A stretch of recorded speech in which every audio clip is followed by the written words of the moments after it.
ജാലകം സാംസ്കാരിക സമിതിയും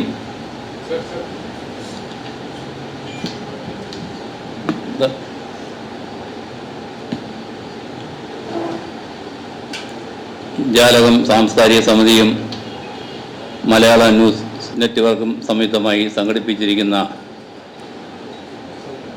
മഹാകവി വള്ളത്തോൾ നാരായണ മേനോൻ്റെ 147ാമത് ജന്മദിനാചരണമാണ് ഇവിടെ ആചരിക്കപ്പെടുന്നത്. യോഗം നടപടി ആരംഭിക്കുകയാണ്. ആദ്യമായി ഈശ്വര പ്രാർത്ഥന, മൗന പ്രാർത്ഥനയായി ഈ സമ്മേളനത്തിൻ്റെ സ്വാഗതം ആശംസിക്കുവാനായി ജാലകം സാംസ്കാരിക സമിതിയുടെ കൺവീനറും മലയാള ന്യൂസ് നെറ്റ്വർക്ക് ഡയറക്ടറുമായ ശ്രീ ശാന്തിവള പത്മകുമാറിനെ ആദരപൂർവ്വം ക്ഷണിക്കുന്നു.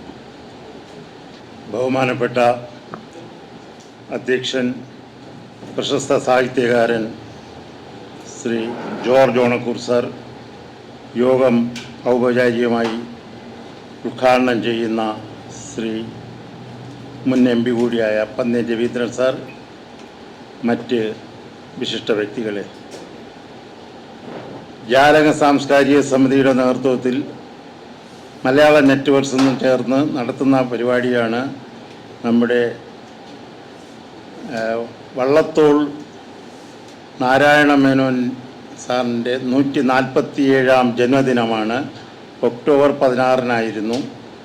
അതിൻ്റെ ദിനങ്ങൾ ഇന്ന് സന്തോഷപൂർവ്വം ആ ജന്മദിനത്തെ നമ്മൾ ആഘോഷപൂർവ്വം ആഘോഷിക്കുകയാണ്. ഇതിനകത്തേക്ക് നമുക്കറിയാം, വള്ളത്തോൾ നാരായണ മേനോനെ കുറിച്ച് പറയേണ്ടുന്ന കാര്യങ്ങളെല്ലാം നമ്മുടെ ബഹുമാനപ്പെട്ട പന്ന്യൻ രവീന്ദ്ര സാറുണ്ട്, ജോർജ് ഓണക്കൂർ സാറുണ്ട്, തലയിൽ മനോഹരൻ സാറ്, എല്ലാവരും ഉണ്ട്. അതുകൊണ്ട് അത്തരം കാര്യങ്ങളിലേക്കൊന്നും ഞാൻ കടക്കുന്നില്ല. നമുക്കറിയാം, വള്ളത്തോൾ നാരായണ മേനോൻ എന്ന് പറഞ്ഞു കഴിഞ്ഞാൽ നമുക്കറിയാം, അദ്ദേഹം ജനിച്ചത് തന്നെ 1958-ലായിരുന്നു. അന്നുണ്ടായ ഒറ്റ കാര്യം മാത്രമേ ഞാൻ പറയുന്നുള്ളൂ. 1998-ൽ രോഗബാധയെ തുടർന്ന് അദ്ദേഹം ബധിരനായി തീർന്നപ്പോഴും അദ്ദേഹം ആ സമയത്ത് ഇരുന്നു കൊണ്ട് എഴുതിയ ഒരു കവിത രചിച്ചതാണ് ബധിരവിലാപം. അത്രത്തോളം നിരവധി സാഹിത്യരംഗങ്ങൾ മുൻപന്തിയിൽ നിന്നിട്ടുള്ള വള്ളത്തോൾ നാരായണ മേനോൻ സാറിനെ നമ്മൾ ഓർക്കേണ്ടതും ആലോചിക്കേണ്ടതും ആവശ്യമാണ്. അത് എത്രത്തോളം തലസ്ഥാനം ചെയ്യുന്നുണ്ടെന്നുള്ളതും കൂടി നമ്മൾ സ്വീകരിക്കേണ്ടുന്നതുമാണ്. അതുകൊണ്ട് അത്തരം കാര്യങ്ങളിലേക്കൊന്നും ഞാൻ കടക്കുന്നില്ല. ആദ്യമായിട്ട് ഈ യോഗത്തിൽ അധ്യക്ഷത വഹിക്കുന്നത് ബഹുമാനപ്പെട്ട നമ്മുടെ ജോർജ് ഓണക്കൂർ സാറാണ്. അദ്ദേഹത്തിനെക്കുറിച്ച് പറയേണ്ട കാര്യങ്ങളൊന്നുമില്ല. നോവലിസ്റ്റ്, കഥാകൃത്ത്, തിരക്കഥാകൃത്ത്, സാഹിത്യ വിമർശകൻ, ഗവേഷകൻ, കോളേജ് അധ്യാപകൻ, തുടർന്ന് സംഭവബഹുലമായ കാര്യങ്ങളിലൂടെ ആത്മകഥ എഴുതിയ ഹൃദയരാഗങ്ങൾ ഇന്നും നമ്മൾ ശ്രദ്ധിക്കപ്പെട്ടിട്ടുള്ളതാണ് അദ്ദേഹത്തിൻ്റെ പുസ്തകങ്ങൾ. അതുപോലെ സിനിമയിലറിയാം, ഉൾക്കടൽ സിനിമയിലെ തിരക്കഥകളുമൊക്കെ നമുക്ക് ശ്രദ്ധിക്കപ്പെട്ടിട്ടുള്ളതാണ്. അത്തരത്തിൽ വളരെ ആദരണീയനായ ശ്രീ ജോർജ് ഓണക്കൂർ സാറിനെ ആദരപൂർവ്വം സ്വാഗതം ചെയ്യും. അടുത്തതായി ബഹുമാനപ്പെട്ട മുൻ MP കൂടിയായ പന്ന്യൻ രവീന്ദ്രൻ സാർ, നമ്മുടെ തലസ്ഥാനത്ത് സാഹിത്യപരമായ പല കാര്യങ്ങളിലും, സാഹിത്യപരമായിട്ടും വിമർശകപരമായിട്ടും വരേണ്ടുന്ന കാര്യങ്ങൾ എത്തേണ്ട സ്ഥലങ്ങളിൽ എത്തിക്കഴിഞ്ഞു കഴിഞ്ഞാൽ സസൂക്ഷ്മം പ്രസംഗിക്കുന്ന കാര്യങ്ങളിൽ ഒരു വിട്ടുവീഴ്ച ചെയ്യാറില്ല. ഞാൻ ഇന്ന് ഓർക്കുന്നു, ഉമ്മൻചാണ്ടിയുടെ അനുസ്മരണത്തിന് വന്നപ്പോഴത്തേക്ക് അദ്ദേഹം പറഞ്ഞ വാചകങ്ങൾ ആൾക്കാരെല്ലാവരും, ഒരുപാട് നേതാക്കളൊക്കെ ഇരുന്നെങ്കിലും അദ്ദേഹം പറഞ്ഞ ചില കാര്യങ്ങൾ പലരും ഓർത്തുപോയി. ആ ഉമ്മൻചാണ്ടി രാഷ്ട്രീയമല്ല നോക്കുന്നത്, പറയേണ്ടുന്ന കാര്യങ്ങൾ തുറന്നു പറയുന്ന മനസ്സ് കാണിക്കുന്ന വ്യക്തിത്വത്തിന് ഉടമ കൂടിയാണ് ശ്രീ പന്ന്യൻ രവീന്ദ്രൻ സാർ. അദ്ദേഹത്തിനെ ഞാൻ ഈ വള്ളത്തോൾ നാരായണ മേനോൻ 147ാം ജന്മവാർഷികത്തിൽ ആഘോഷപൂർവ്വം സന്തോഷപൂർവ്വം സ്വാഗതം ചെയ്യുന്നു. അടുത്തതായിട്ട് ശ്രീ തലയിൽ മനോഹരൻ നായർ സാറിനെ കുറിച്ച് നമുക്കറിയാം. അദ്ദേഹം വായനയിൽ കൂടി ഒരുപാട് 2000-ൽ ഏറ്റവും കൂടുതൽ ഇവിടെ സാഹിത്യകാരന്മാർ ഒന്നിച്ചു കൂടാൻ പറ്റുന്നൊരു വേദി കൂടിയായിരുന്നു നമ്മളെ റഷ്യൻ കൾച്ചറൽ സെൻറ്ററിൽ വായന എന്ന് പറഞ്ഞ ശേഷം. അതിനുശേഷം തന്നെ ഈ അടുത്ത കാലത്ത് തന്നെ സാഹിത്യ അധ്യാപകനും കൂടിയായി രചിച്ച അമ്മയുടെ മുന്നിലെന്ന കഥാസമാഹാരത്തിന് വയലാർ സാംസ്കാരിക വേദിയുടെ 18ാമത് വയലാർ സുവർണ സ്മൃതി പുരസ്കാരം ഈ അടുത്ത കാലത്ത് മുൻ ഗവർണർ ശ്രീധരൻ പിള്ള സാർ അദ്ദേഹത്തിന് കൊടുത്തു. അദ്ദേഹത്തെ വളരെ കഴിവുറ്റ വ്യക്തിത്വത്തിനുടമയായ തലയിൽ മനോഹരൻ നായരെ സന്തോഷപൂർവ്വം ഞാൻ സ്വാഗതം ചെയ്യുന്നു.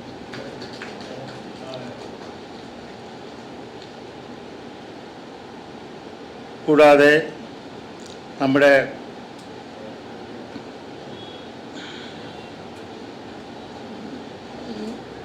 ഡോക്ടർ ജിനേഷ് കുമാർ അരം, മുൻ ഭാഷാ ഇൻസ്റ്റിറ്റ്യൂട്ടിൻ്റെ ഡയറക്ടർ കൂടിയായിരുന്നു. ഇപ്പോൾ തന്നെ നമ്മളെ കഴിഞ്ഞ തവണയും അതിൻ്റെ അംഗവണിയും തലസ്ഥാനത്ത് വന്നു കഴിഞ്ഞാൽ പറയേണ്ടുന്ന കാര്യങ്ങൾ ഈ പറഞ്ഞ മാതിരി തന്നെ നല്ല രീതിയിൽ പ്രഭാഷണം നടത്തുന്ന ശ്രീ ഡോക്ടർ ജിനേഷ് കുമാറിനെ ഞാൻ സ്വാഗതം ചെയ്യും.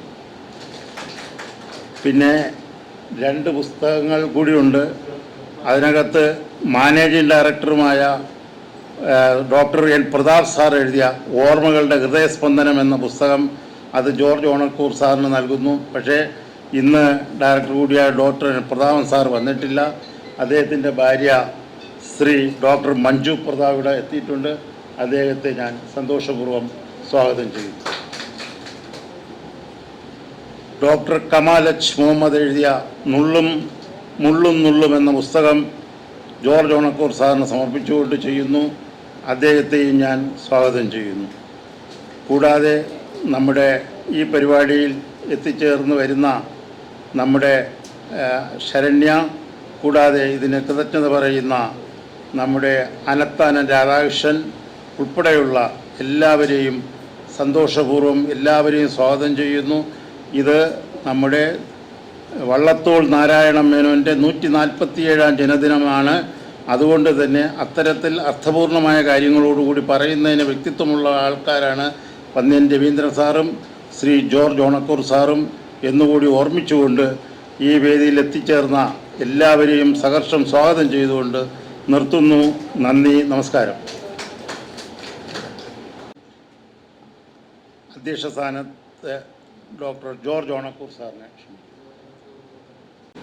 ആദ്യമായി എല്ലാവർക്കും എൻ്റെ ഹൃദയംഗവുമായ നമസ്കാരം. മഹാകവി വള്ളത്തോളിൻ്റെ 147ാം ജന്മവാർഷികം നാം ഇന്ന് ആചരിക്കുന്നു. ജാലകം സാംസ്കാരിക സമിതിയും മലയാളം ന്യൂസ് നെറ്റ്വർക്കും ചേർന്ന് സംഘടിപ്പിക്കുന്ന ഈ അനുസ്മരണ സമ്മേളനത്തിലും മറ്റ് ചടങ്ങുകളിലും സംബന്ധിക്കാനെത്തിയിരിക്കുന്ന മഹത്തുക്കൾ, ഈ സമ്മേളനം ഉദ്ഘാടനം ചെയ്യുന്ന സമാദരണീയനായ മുൻ പാർലമെൻറ്റ് അംഗം പ്രിയപ്പെട്ട സഖാവ് പന്ന്യൻ രവീന്ദ്രൻ, പ്രഭാഷണം നിർവഹിക്കുന്ന ഏറ്റവും പ്രിയപ്പെട്ട ഡോക്ടർ ജിനേഷ് കുമാർ രമം, മുഖ്യാതിഥി പ്രിയപ്പെട്ട doctor Manju Pratap, Meditrina group of hospitals, പലപ്പോഴും ഞാൻ ഓടിയെത്തിയിട്ടുള്ള ഒരു മുഖ്യ ആതുര ശുശ്രൂഷ കേന്ദ്രമാണ് മെഡിട്രീന ഗ്രൂപ്പ് ഓഫ് ഹോസ്പിറ്റൽസ്, നമ്മുടെ പ്ലാമൂഡിൽ പ്രവർത്തിക്കുന്ന ഹോസ്പിറ്റൽ. പ്രിയപ്പെട്ട ഡോക്ടർ പ്രതാപ്, ഡോക്ടർ മഞ്ജുവും ഒക്കെ നൽകുന്ന സ്നേഹപൂർണമായ പരിചരണം ഈ അവസരത്തിൽ ഞാൻ ഓർമ്മിക്കുന്നു. പ്രിയങ്കരനായ തലയിൽ മനോഹരൻ നായർ, ശാന്തിവിള പത്മകുമാർ, പ്രിയപ്പെട്ട ആനത്താനം രാധാകൃഷ്ണൻ, രശ്മി രാജ് അടക്കമുള്ള എല്ലാ സ്നേഹിതർക്കും ആദ്യമായി ഞാൻ എൻ്റെ നമസ്കാരം അറിയിക്കുകയാണ്. ഞാനിങ്ങനെ സംസാരിച്ച് തുടങ്ങുമ്പോൾ എനിക്ക് സത്യത്തിൽ എന്നെ ക്ഷണിച്ച വ്യക്തി ഇവിടെ ഇല്ല. അദ്ദേഹം കണ്ണൂരാണ് എന്ന് ഇവിടെ വന്നപ്പോൾ ഞാൻ അറിഞ്ഞു. സാരമില്ല, ഇവിടെ കണ്ടെത്തിയ ആളുകളൊക്കെ തന്നെ എൻ്റെ സുഹൃത്തുക്കളാണ് എന്നുള്ളത് കൊണ്ട് ഒരു അനാഥത്വം എനിക്ക് അനുഭവപ്പെടുന്നില്ല. മാത്രമല്ല, എന്നെ സംബന്ധിച്ചിടത്തോളം എനിക്കിത് ഏറ്റവും പ്രിയപ്പെട്ട ഒരു ചടങ്ങാണ്. ഞാൻ എൻ്റെ ഹൃദയത്തിൽ സൂക്ഷിക്കുന്ന ഒരു സന്ദർഭം എന്നതിനെ വിശേഷിപ്പിക്കാൻ എനിക്ക് തോന്നുന്നു. ഇവിടെ സന്നിഹിതരായിരിക്കുന്ന എത്ര പേർ വള്ളത്തോളിനെ നേരിട്ട് കണ്ടിട്ടുണ്ടെന്ന് എനിക്ക് അറിയില്ല. ഞാൻ കണ്ടിട്ടുണ്ട്. 1958 കോട്ടയത്ത് വെച്ച് നടന്ന സമസ്ത കേരള സാഹിത്യ പരിഷത്തിൻ്റെ സമ്മേളനത്തിൽ ഒരു ചെറിയ വിദ്യാർത്ഥിയായ ഞാൻ എൻ്റെ അമ്മാവനോടൊത്ത് അതിൽ പങ്കെടുത്ത ആ ഒരു സന്ദർഭം ഞാൻ ഓർമ്മിക്കുന്നു. അത് കൂത്താട്ടുകുളത്ത് ഞാൻ ജനിച്ചത് കൂത്താട്ടുകുളത്താണ്. അത് രക്തസാക്ഷികളുടെ നാട് എന്നാണ് അവകാശപ്പെടുന്നത് എന്ന് സേവനറിയാം. ഒട്ടേറെ സാംസ്കാരിക പ്രബുദ്ധതയുള്ള ഒരു ഭൂമിക ആണ്. മഹാനായ CJ തോമസിനെ പോലുള്ള ആളുകൾ, ഫാദർ എബ്രഹാം വടക്കേലിനെ പോലുള്ള ആളുകൾ, അന്ന് കേരളഭൂഷൺ പത്രാധിപരായിരുന്ന KC സക്കറിയ ഉൾപ്പെടെയുള്ള, പിന്നെ അദ്ദേഹം അസംബ്ലി അംഗമായിരുന്നു. അവരൊക്കെ ഉൾക്കൊള്ളുന്ന ഒട്ടേറെ പ്രമുഖ വ്യക്തിത്വങ്ങളുണ്ട്. ഇപ്പോൾ കോട്ടയത്ത് ഒരു സമ്മേളനം നടന്നാൽ അവിടെ നിന്ന് ഞങ്ങളെല്ലാം കൂടടച്ച് വണ്ടിയും പിടിച്ച് പോവുക എന്നുള്ളതൊരു പരിപാടി.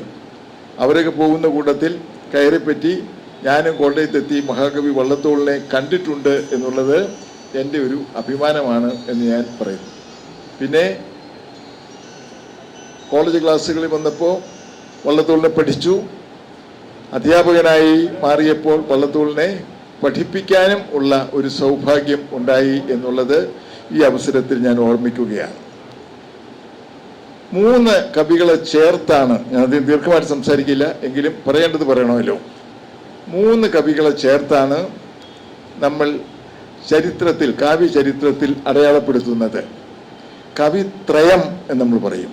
ദയവായി കവിത്രയങ്ങൾ എന്ന് പറയരുത് എന്നുകൂടിയും ഞാൻ പറഞ്ഞുകൊള്ളട്ടെ. കാരണം എല്ലാവരും പറയുന്നത് കവിത്രയങ്ങൾ എന്നാണ്. പറയാം, 3 പേരുള്ള ഒന്നിലധികം ത്രയോ ഉണ്ട് എങ്കിൽ ത്രയങ്ങൾ എന്ന് പറയാം. പക്ഷേ കുമാരനാശാൻ, വള്ളത്തോൾ, ഉള്ളൂർ ഈ 3 പേരെ ചേർത്ത് കവിത്രയം എന്നേ പറയാവൂ. അതിലേറ്റവും പ്രധാനപ്പെട്ട ഒരു പോയിന്റ് ആണ്. അപ്പോൾ മഹാകവി വള്ളത്തോൾ, മഹാകവി കുമാരനാശാൻ, മഹാകവി ഉള്ളൂർ S പരമേശ്വരയ്യർ, ഈ 3 പേരും ഏതാണ്ട് സമാന കാലത്ത് നമ്മുടെ കാവ്യ രംഗത്തെ, കാവ്യശാഖയെ പ്രതിഭാപൂർണം ആക്കിയ മഹത്തുക്കൾ ആണ്. ഓരോരുത്തരും ഓരോ തലത്തിൽ പ്രാധാന്യം അർഹിക്കുന്നുണ്ട്. അത് മനോഹരമായൊരു പദ്യത്തിൽ അടയാളപ്പെടുത്തിയിട്ടുണ്ട്. ഉള്ളൂർ ഉജ്ജ്വല ശബ്ദാഠ്യൻ ആണ്. ഉള്ളൂരിൻ്റെ കവിതയിൽ ഉജ്ജ്വലമായ ശബ്ദങ്ങളാണ് ഉൾക്കൊള്ളുന്നത്. ആശാൻ ആശയ ഗംഭീരൻ എന്നാണ്. ആശാന്റെ കൃതികൾ ആശയ ഗംഭീരങ്ങൾ ആണ്, ഗാംഭീര്യമാർന്ന ആശയങ്ങളോട് കൂടിയവ ആണ്. വള്ളത്തോൾ ശബ്ദസുന്ദരൻ എന്നാണ് വള്ളത്തോളിനെ അടയാളപ്പെടുത്തുക. ആരോ എനിക്കൊരു പോസ്റ്റ് ഇട്ടു, വള്ളത്തോൾ സുന്ദരൻ എന്ന്, ശബ്ദം വിട്ടുപോയി. ഞാനോർത്തേടാ, വള്ളത്തോൾ അത്ര സുന്ദരനായിരുന്നോ? എങ്കിൽ ഞാനും ഒക്കെ സുന്ദരനാണ് എന്ന് പറയാമല്ലോ എന്ന് എനിക്ക് തോന്നി. വള്ളത്തോൾ ശബ്ദസുന്ദരൻ എന്നാണ് പറയുക. എന്നുവെച്ചാൽ ഹൈലി റൊമാൻറ്റിക് ആയിട്ടുള്ള, ഹൃദയത്തെ സ്പർശിക്കുന്ന സുന്ദരമായ കാവ്യങ്ങളാണ് വള്ളത്തോൾ രചിച്ചിരുന്നത്. ആശാന്റെ കൃതികൾ നമുക്കറിയാം. അത് ചിന്താവിഷ്ടയായ സീതയായാലും, ദുരവസ്ഥയായാലും, അല്ലെങ്കിൽ ചണ്ടാല ഭിക്ഷുകി ആയാലും, എല്ലാ കൃതികളും എടുക്കുമ്പോൾ അതിൽ നമ്മെ ഉജ്ജ്വലിപ്പിക്കുന്ന ചിന്തയുടെ ഒരു മഹത്വം, ഒരു നക്ഷത്രമുണ്ട്.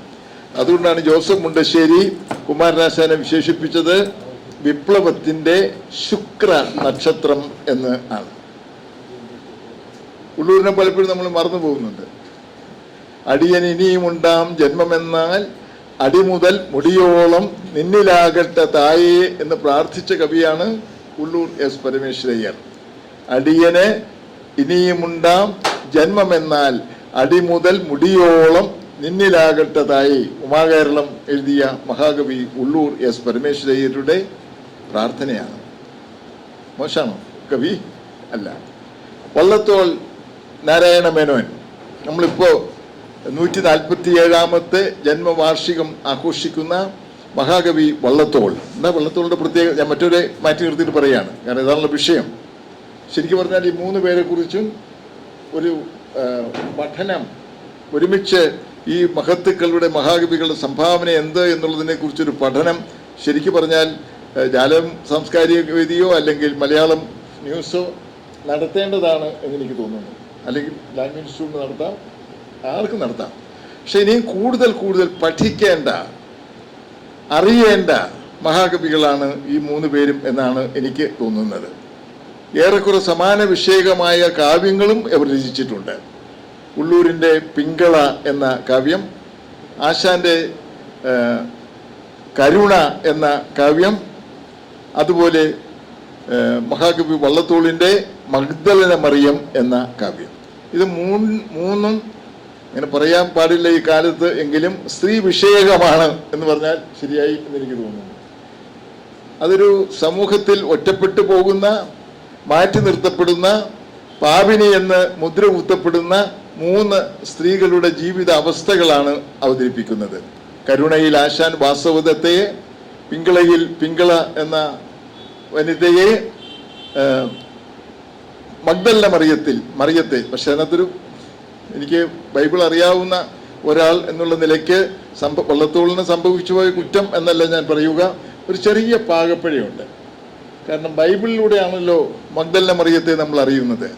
മഗ്ദലന മറിയത്തെ ഒരു പാപിനിയായിട്ടാണ്, അല്ലെങ്കിൽ വ്യഭിചാരത്തിൽ ഏർപ്പെട്ടു പോയ ഒരു സ്ത്രീ എന്നാണ് വള്ളത്തോൾ എങ്ങനെയോ അടയാളപ്പെടുത്താൻ ഇടയായത് എന്നുള്ളത് ഞാൻ ഈ അവസരത്തിൽ അല്പം ദുഃഖത്തോടു കൂടി ഓർമ്മിക്കുന്നുണ്ട്.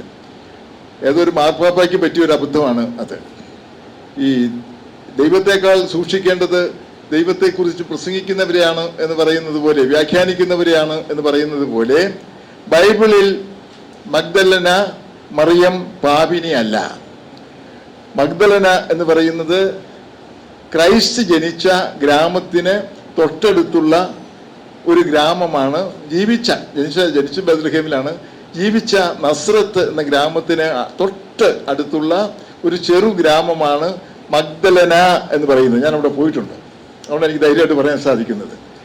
ക്രിസ്തുവിൻ്റെ അനുയായിയാണ്. ക്രിസ്തുവിൻ്റെ കൂടെ കൂടിയ കുറേ പെണ്ണുങ്ങളുടെ കൂട്ടത്തിൽ, അല്ലെങ്കിൽ സ്ത്രീകളുടെ കൂട്ടത്തിൽ, വനിതകളുടെ കൂട്ടത്തിൽ മഗ്ദലനയുണ്ട്, മേരിയുണ്ട്. മേരിയെ 3-4 മേരിമാരുണ്ട് ബൈബിളിൽ. മഗ്ദലനയിൽ നിന്നുള്ള മേരിയെ മഗ്ദലന മേരി എന്ന് പറഞ്ഞു. ക്രിസ്തുവിൻ്റെ അമ്മയായ മേരിയെ മദർ മേരി എന്ന് പറഞ്ഞു. അങ്ങനെ പല മേരിമാരെ കുറിച്ച് ബൈബിളിൽ പറയുന്നുണ്ട്. അതിനെക്കുറിച്ചൊന്നും എൻ്റെ മേരിമാരെ കുറിച്ച് റിസർച്ച് അല്ല ഞാൻ നടത്തുന്നത്. പക്ഷെ ബൈബിളിൽ എവിടെയോ അല്ല കൃത്യമായിട്ട് പാപിനിയായ ഒരു സ്ത്രീ ക്രിസ്തുവിൻ്റെ കാൽക്കൽ വന്ന് എന്താണ് പരിമള തൈലം പൂശി തൻ്റെ തലമുടി കൊണ്ട് തുടച്ചു എന്ന് ബൈബിളിൽ പറയുന്നുണ്ട്. പാപിനിയായ ഒരു സ്ത്രീ എന്നേ ഉള്ളൂ. അത് ഏത് പാപിനി, ആരാണ് പാപിനി എന്ന് അന്വേഷിച്ചു പോയി. ചില ആളുകൾ അത് മഗ്ദലന മേരിയാണ് എന്ന് കണ്ടുപിടിച്ചു. ചില ആളുകൾ ലാസർ ക്രിസ്തു ഉയർത്തെഴുന്നേൽപ്പിച്ചു എന്ന് വിശ്വസിക്കപ്പെടുന്ന ലാസറിന് ഒരു സഹോദരിയുണ്ട്, മാർത്തയുണ്ട്, മറിയുമുണ്ട്, മേരിയുണ്ട്. അത് ബെഥനിയിലെ മേരിയാണ്. ആ മേരിയാണ് ഇതെന്ന് ഗവേഷകന്മാർ കണ്ടുപിടിച്ചു. അപ്പോൾ അവരുടെ കണ്ടുപിടുത്തങ്ങളെ ഒന്നും ഞാൻ നിരാകരിക്കാനും പോകുന്നില്ല, പക്ഷേ എനിക്കത് അംഗീകരിക്കാനും കഴിയില്ല. പോട്ടെ, ഏതായാലും മഗ്ദലന മറിയത്തെ അങ്ങനെയാണ് വള്ളത്തോൾ അവതരിപ്പിച്ചിരിക്കുന്നത്. നമ്മൾ ക്രിസ്തുവിൻ്റെ മഗ്ദലന മറിയത്തെ അല്ലെങ്കിൽ ബൈബിളിലെ മഗ്ദലന മറിയത്തെ നമ്മൾ അന്വേഷിക്കേണ്ട. പക്ഷെ ക്രിസ്തുവൊക്കെ ഉണ്ട് അതിനകത്ത് എന്നുള്ളതുകൊണ്ട് പറഞ്ഞു പോകാനും പറയാതിരിക്കാനും വയ്യ. നമ്മളത് മറന്നിട്ട് ഈ കഥാപാത്രം എങ്ങനെയാണ്, ഈ കാവ്യം എങ്ങനെ നമ്മെ ആകർഷിക്കുന്നു എന്ന് തൽക്കാലം ആലോചിച്ചാൽ മതി എന്നാണ് എൻ്റെ ഒരു വിവക്ഷ. അങ്ങനെ ആലോചിക്കുമ്പോൾ മനോഹരമായ ഒരു കാവ്യം ആണ് എന്നേ എനിക്ക് പറയാൻ കഴിയുള്ളൂ മഗ്ദലന മറിയം. അപ്പം 3 കവികൾ, വള്ളത്തോളും ആശാനും ഉള്ളൂരും, സമാന സ്വഭാവമുള്ള വിഷയങ്ങൾ അവതരിപ്പിച്ചുകൊണ്ട് എഴുതിയ 3 കാവ്യങ്ങൾ ഒരുപോലെ മലയാളത്തിന് അഭിമാനിക്കാവുന്ന കൃതികളാണ് എന്ന് ഇവിടെ എടുത്തു പറയാൻ എനിക്ക് തോന്നുന്നു. വള്ളത്തോളിനെ കുറിച്ച് പറയുമ്പോൾ ഏറ്റവും പ്രധാനപ്പെട്ട മറ്റൊരു കാര്യം, നമ്മുടെ ദേശീയ പ്രസ്ഥാനവുമായിട്ട് ഏറ്റവും ബന്ധപ്പെട്ട കവി വള്ളത്തോളാണ്.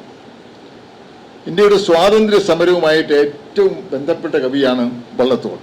1922 1927 നടന്ന ദേശീയ പ്രസ്ഥാനത്തിൻ്റെ 2 വാർഷിക സമ്മേളനങ്ങളിൽ വള്ളത്തോൾ പങ്കെടുത്തിട്ടുണ്ട്. 1922 ഉണ്ട്, 27 ഉണ്ട് എന്നർത്ഥം. അപ്പം അങ്ങനെ ദേശീയ പ്രസ്ഥാനത്തിൽ പങ്കെടുത്ത, ഇന്ത്യൻ സ്വാതന്ത്ര്യ സമരത്തിൽ പങ്കുകൊണ്ട കവിയാണ് വള്ളത്തോൾ.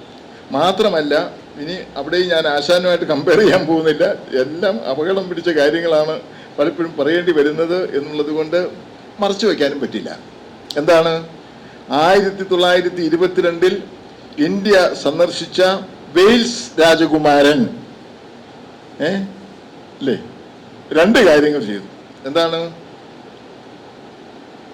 വള്ളത്തോളിന് അദ്ദേഹം ഒരു സമ്മാനം നൽകി, ഒരു രാജകീയ ബഹുമതി നൽകി. പക്ഷെ വള്ളത്തോൾ അത് നിരസിച്ചു. കുമാരനാശാൻ അത് സ്വീകരിച്ചു എന്നുള്ളത്, ബ്രിട്ടീഷ് ഗവൺമെന്റിന്റെ ബഹുമതി കുമാരനാശാൻ സ്വീകരിച്ചു, വള്ളത്തോൾ നിരസിച്ചു എന്നുള്ളത് കൊണ്ട് ആശാന്റെ കവിതയും വള്ളത്തോളിന്റെ കവിതയും തമ്മിൽ താരതമ്യം ചെയ്യാനൊന്നും പോകണ്ട. അതൊക്കെ ഓരോ കാലത്തിന്റെ ചിത്രമായിട്ട് നമ്മൾ മനസ്സിൽ സൂക്ഷിച്ചാൽ മതി. മാത്രമല്ല, വള്ളത്തോളിനെ പോലുള്ള കവികൾ എന്താണ് മാനവ മൈത്രിയെക്കുറിച്ചും മനുഷ്യ മഹത്വത്തെക്കുറിച്ചും ഒക്കെ പ്രസംഗിച്ചു. ആശാന് പ്രധാനം, അത് പ്രധാനമായിരുന്നില്ലെന്നല്ല, പക്ഷേ ശ്രീനാരായണ ഗുരുദേവന്റെ ശിഷ്യൻ എന്നുള്ള നിലക്ക് ഈ സമൂഹത്തിലെ ഏറ്റവും അടിസ്ഥാന വർഗത്തിന്റെ വിമോചനമായിരുന്നു ആശാന്റെ ലക്ഷ്യം. അതുകൊണ്ടാണ് ദുരവസ്ഥ എഴുതിയത്, അതുകൊണ്ടാണ് ചണ്ടാല ഭിക്ഷുകി എഴുതിയത് എന്ന് നമ്മൾ ഓർമ്മിക്കുക. പാവപ്പെട്ടവന്റെ പൊതുനിരത്തുകളിലൂടെ സഞ്ചരിക്കാൻ അനുവാദമില്ലാതിരുന്ന, ക്ഷേത്രങ്ങളിൽ പ്രവേശനം നിഷേധിക്കപ്പെട്ടിരുന്ന പാവപ്പെട്ട മനുഷ്യരുടെ വിമോചനമായിരുന്നു ആശാന്റെ ശ്രീനാരായണ ദർശനം പിന്തുടരുന്ന ആശാന്റെ ലക്ഷ്യം എന്നുള്ളത് കൊണ്ട് നമ്മൾ അതിനെ അങ്ങനെ കണ്ടാൽ മതി. പലപ്പോഴും ആശയങ്ങളെ കൂട്ടിക്കുഴയ്ക്കുമ്പോഴാണ് ബുദ്ധിമുട്ട് വരുന്നത്. പിന്നെ എന്നെപ്പോലുള്ള ഒരു ഭാഷാ ഗവേഷണം നടത്തുന്ന ആളുകൾക്ക് അത് കണ്ടില്ല എന്ന് നടിക്കാൻ പറ്റുകയില്ല എന്നുള്ളത് കൊണ്ട് ഇയാൾ എന്താ പറഞ്ഞിട്ട് പോയെന്ന് നാളെ ആരെങ്കിലും ചോദിച്ചാൽ എനിക്ക് ഉത്തരം പറയണ്ടേ. അതുകൊണ്ട് കൃത്യമായിട്ട് ഞാനത് പറഞ്ഞു എന്ന് മാത്രമേ ഉള്ളൂ. അപ്പം അത് ഓരോന്നിനും ഓരോ സാഹചര്യമുണ്ട്, ഓരോന്നിനും ഒരു പ്രധാനപ്പെട്ട കാര്യങ്ങളുണ്ട്. അതെടുത്ത് നമ്മൾ പറയുകയാണ് വേണ്ടത് എന്നർത്ഥം. അപ്പോൾ വള്ളത്തോൾ മനോഹരം ദേശീയ പ്രസ്ഥാനത്തിൻ്റെ കാര്യം ഞാൻ പറഞ്ഞു, അതിൽ പങ്കെടുത്തു എന്ന് പറഞ്ഞു. വള്ളത്തോളിൻ്റെ പ്രധാനപ്പെട്ട കൃതികൾ നിങ്ങൾക്കറിയാം. 30 വയസ്സ് പ്രായമാകുന്നതിന് മുമ്പ് രോഗബാധിതനായി ശ്രവണശക്തി നഷ്ടപ്പെട്ട ആളാണ് വള്ളത്തോൾ. മനസ്സിലായില്ലേ? കേൾവിയില്ലായിരുന്നു. അതുകൊണ്ടാണ് അദ്ദേഹം മഹത്തായിട്ടുള്ള മനോഹരമായിട്ടുള്ള ഒരു കൃതി എഴുതി. ബധിര വിലാപം എന്നാണ് അതിൻ്റെ പേര്. ബധിര വിലാപം എന്ന കാവ്യം എഴുതി. അപ്പോൾ എന്തുകൊണ്ട് വള്ളത്തോൾ എഴുതി, ആശാൻ എഴുതിയില്ല എന്ന് ചോദിച്ചിട്ട് കാര്യമില്ല. അല്ലെങ്കിൽ ഉള്ളൂർ എന്തുകൊണ്ട് ബധിര വിലാപം എഴുതിയില്ല എന്ന് ചോദിച്ചാൽ അർത്ഥമില്ല. കാരണം ആശാൻ അനുഭവിച്ച ശാരീരികമായ ഒരു ദൗർബല്യത്തെയോ രോഗബാധയെയോ തുടർന്നിട്ടാണ് അദ്ദേഹത്തിന് ശ്രവണശക്തി നഷ്ടപ്പെട്ട് ബധിരവിലാപം എന്ന മനോഹരമായ കാവ്യം വള്ളത്തോൾ എഴുതിയത് എന്നിവിടെ ഞാൻ ഓർക്കുകയാണ് ചെയ്യുന്നത്. അതുപോലെ ദേശീയ പ്രസ്ഥാനത്തിൽ പങ്കുകൊണ്ടതുകൊണ്ട് മനോഹരമായ ഒരു കവിത നമുക്ക് കിട്ടി. അതാണ് പ്രധാനം. ആ കവിതയുടെ പേര് എൻ്റെ ഗുരുനാഥൻ എന്നാണ്. മഹാത്മാഗാന്ധിയെക്കുറിച്ച് ഏതു ഭാഷയിൽ എഴുതപ്പെട്ട കാവ്യത്തെക്കാളും മനോഹരമായത് എൻ്റെ ഗുരുനാഥനാണ്, വള്ളത്തോളിൻ്റെ എൻ്റെ ഗുരുനാഥനാണ് എന്നെനിക്ക് തോന്നുന്നു. ലോകമേ തറവാട് തനിക്ക് ചെടികളും പുൽകളും പുഴുക്കളും കൂടിത്തൻ കുടുംബക്കാർ. ലോകമേ തറവാട് തനിക്ക് ചെടികളും പുൽകളും പുഴുക്കളും കൂടിത്തൻ കുടുംബക്കാർ. യാഗമെന്നതേ നേട്ടം താഴ്മതാനഭ്യുന്നതി യോഗവിത്തേവം ജയിക്കുന്നിതൻ ഗുരുനാഥൻ. മനോഹരമല്ലേ? ഇതിൽ കൂടുതൽ എങ്ങനെയാ മഹാത്മാഗാന്ധി വാക്കുകളിലൂടെ ഒരു ശ്ലോകത്തിൽ 4 വരികളിൽ ഗാന്ധിജിയെ എങ്ങനെ അവതരിപ്പിക്കാൻ കഴിയും? ത്യാഗമെന്നതേ നേട്ടം താഴ്മതാനഭ്യുന്നതി. ശരിക്കും ഗാന്ധിജിയുടെ ഒരു സ്പന്ദം അവിടെ അനുഭവപ്പെടുകയാണ് നമ്മൾ ചെയ്യുന്നത്. പിന്നെ അദ്ദേഹം എഴുതിയിട്ടുള്ള ഇത് എൻ്റെ ഗുരുനാഥൻ എന്നുള്ള കവിത ഞാൻ അധികം പ്രസംഗിക്കാറില്ല, അധികം പ്രസംഗത്തിന് പോവില്ല. സാഹിത്യമഞ്ജരി മലയാള ഖണ്ഡകൃതികളിൽ, ഖണ്ഡകാവ്യമല്ല ഞാൻ പറയുന്നത്, ചെറു കവിതകളിൽ ഏറ്റവും മനോഹരമായവ ഹൃദയംഗമമായത് ഏത് എന്ന് ചോദിച്ചാൽ എൻ്റെ ഉത്തരം സാഹിത്യമഞ്ജരി. വള്ളത്തോളിൻ്റെ കവിതകൾ 11 ഭാഗങ്ങളായിട്ട് സമാഹരിച്ചു വെച്ചിട്ടുള്ള സാഹിത്യമഞ്ജരിയുണ്ട്. മനോഹരമാണ് ഓരോ കവിതയും. ഭാരതസ്ത്രീകഥൻ, ഭാവശുദ്ധിയൊക്കെ ഉൾപ്പെടെയുള്ള ഒട്ടേറെ കൃതികളെക്കുറിച്ച് നമുക്ക് പറയാൻ സാധിക്കും. അപ്പോൾ അങ്ങനെ ധാരാളമായ കാവ്യങ്ങൾ. ബന്ധനസ്ഥനായ അനിരുദ്ധൻ, മനോഹരമായ കാവ്യം, ഖണ്ഡകാവ്യമാണ് എഴുതിയിട്ടുണ്ട് അദ്ദേഹം. കൊച്ചു സീത, ശിഷ്യനും മകനും, അതുപോലെ ഗുരുവും ശിഷ്യനും, ഒട്ടേറെ മനോഹരങ്ങളായിട്ടുള്ള കൃതികൾ, ഖണ്ഡകാവ്യങ്ങൾ നമുക്ക് ആ മഹത്തായ തൂലികയിൽ നിന്ന് വള്ളത്തോളിൻ്റെ ഭാവബന്ധുരങ്ങളായ കാവ്യങ്ങൾ നമുക്ക് ലഭിക്കുകയുണ്ടായി. വാൽമീകി രാമായണം അദ്ദേഹം മലയാളത്തിലേക്ക് പരിഭാഷപ്പെടുത്തി, അതീവ ഹൃദ്യമായി പരിഭാഷപ്പെടുത്തി. അതുകൊണ്ട് അദ്ദേഹത്തെ കേരള വാൽമീകി എന്ന് വിശേഷിപ്പിക്കുകയുണ്ടായി എന്നുള്ളത് നമ്മൾ ഈ പ്രകൃതത്തിൽ ഓർമ്മയിൽ സൂക്ഷിക്കുക. ആദികവിയായ വാൽമീകിയോടാണ് വള്ളത്തോളിനെ താരതമ്യം ചെയ്തിരിക്കുന്നത്. ഇനി എനിക്കൊരു കാര്യം വിശേഷ വിധിയായിട്ട് പറയാനുണ്ട്. ഇതവർക്കെല്ലാം പറയാവുന്ന കാര്യമാണ്, ഞാൻ കടന്നു കയറി പറഞ്ഞു എന്ന് മാത്രമേ ഉള്ളൂ. പക്ഷെ എനിക്ക് മാത്രം പറയാൻ അവകാശപ്പെട്ട, എന്നങ്ങനെ അവകാശപ്പെട്ട് പറയട്ടോ, എന്നോട് ക്ഷമിക്കണേ.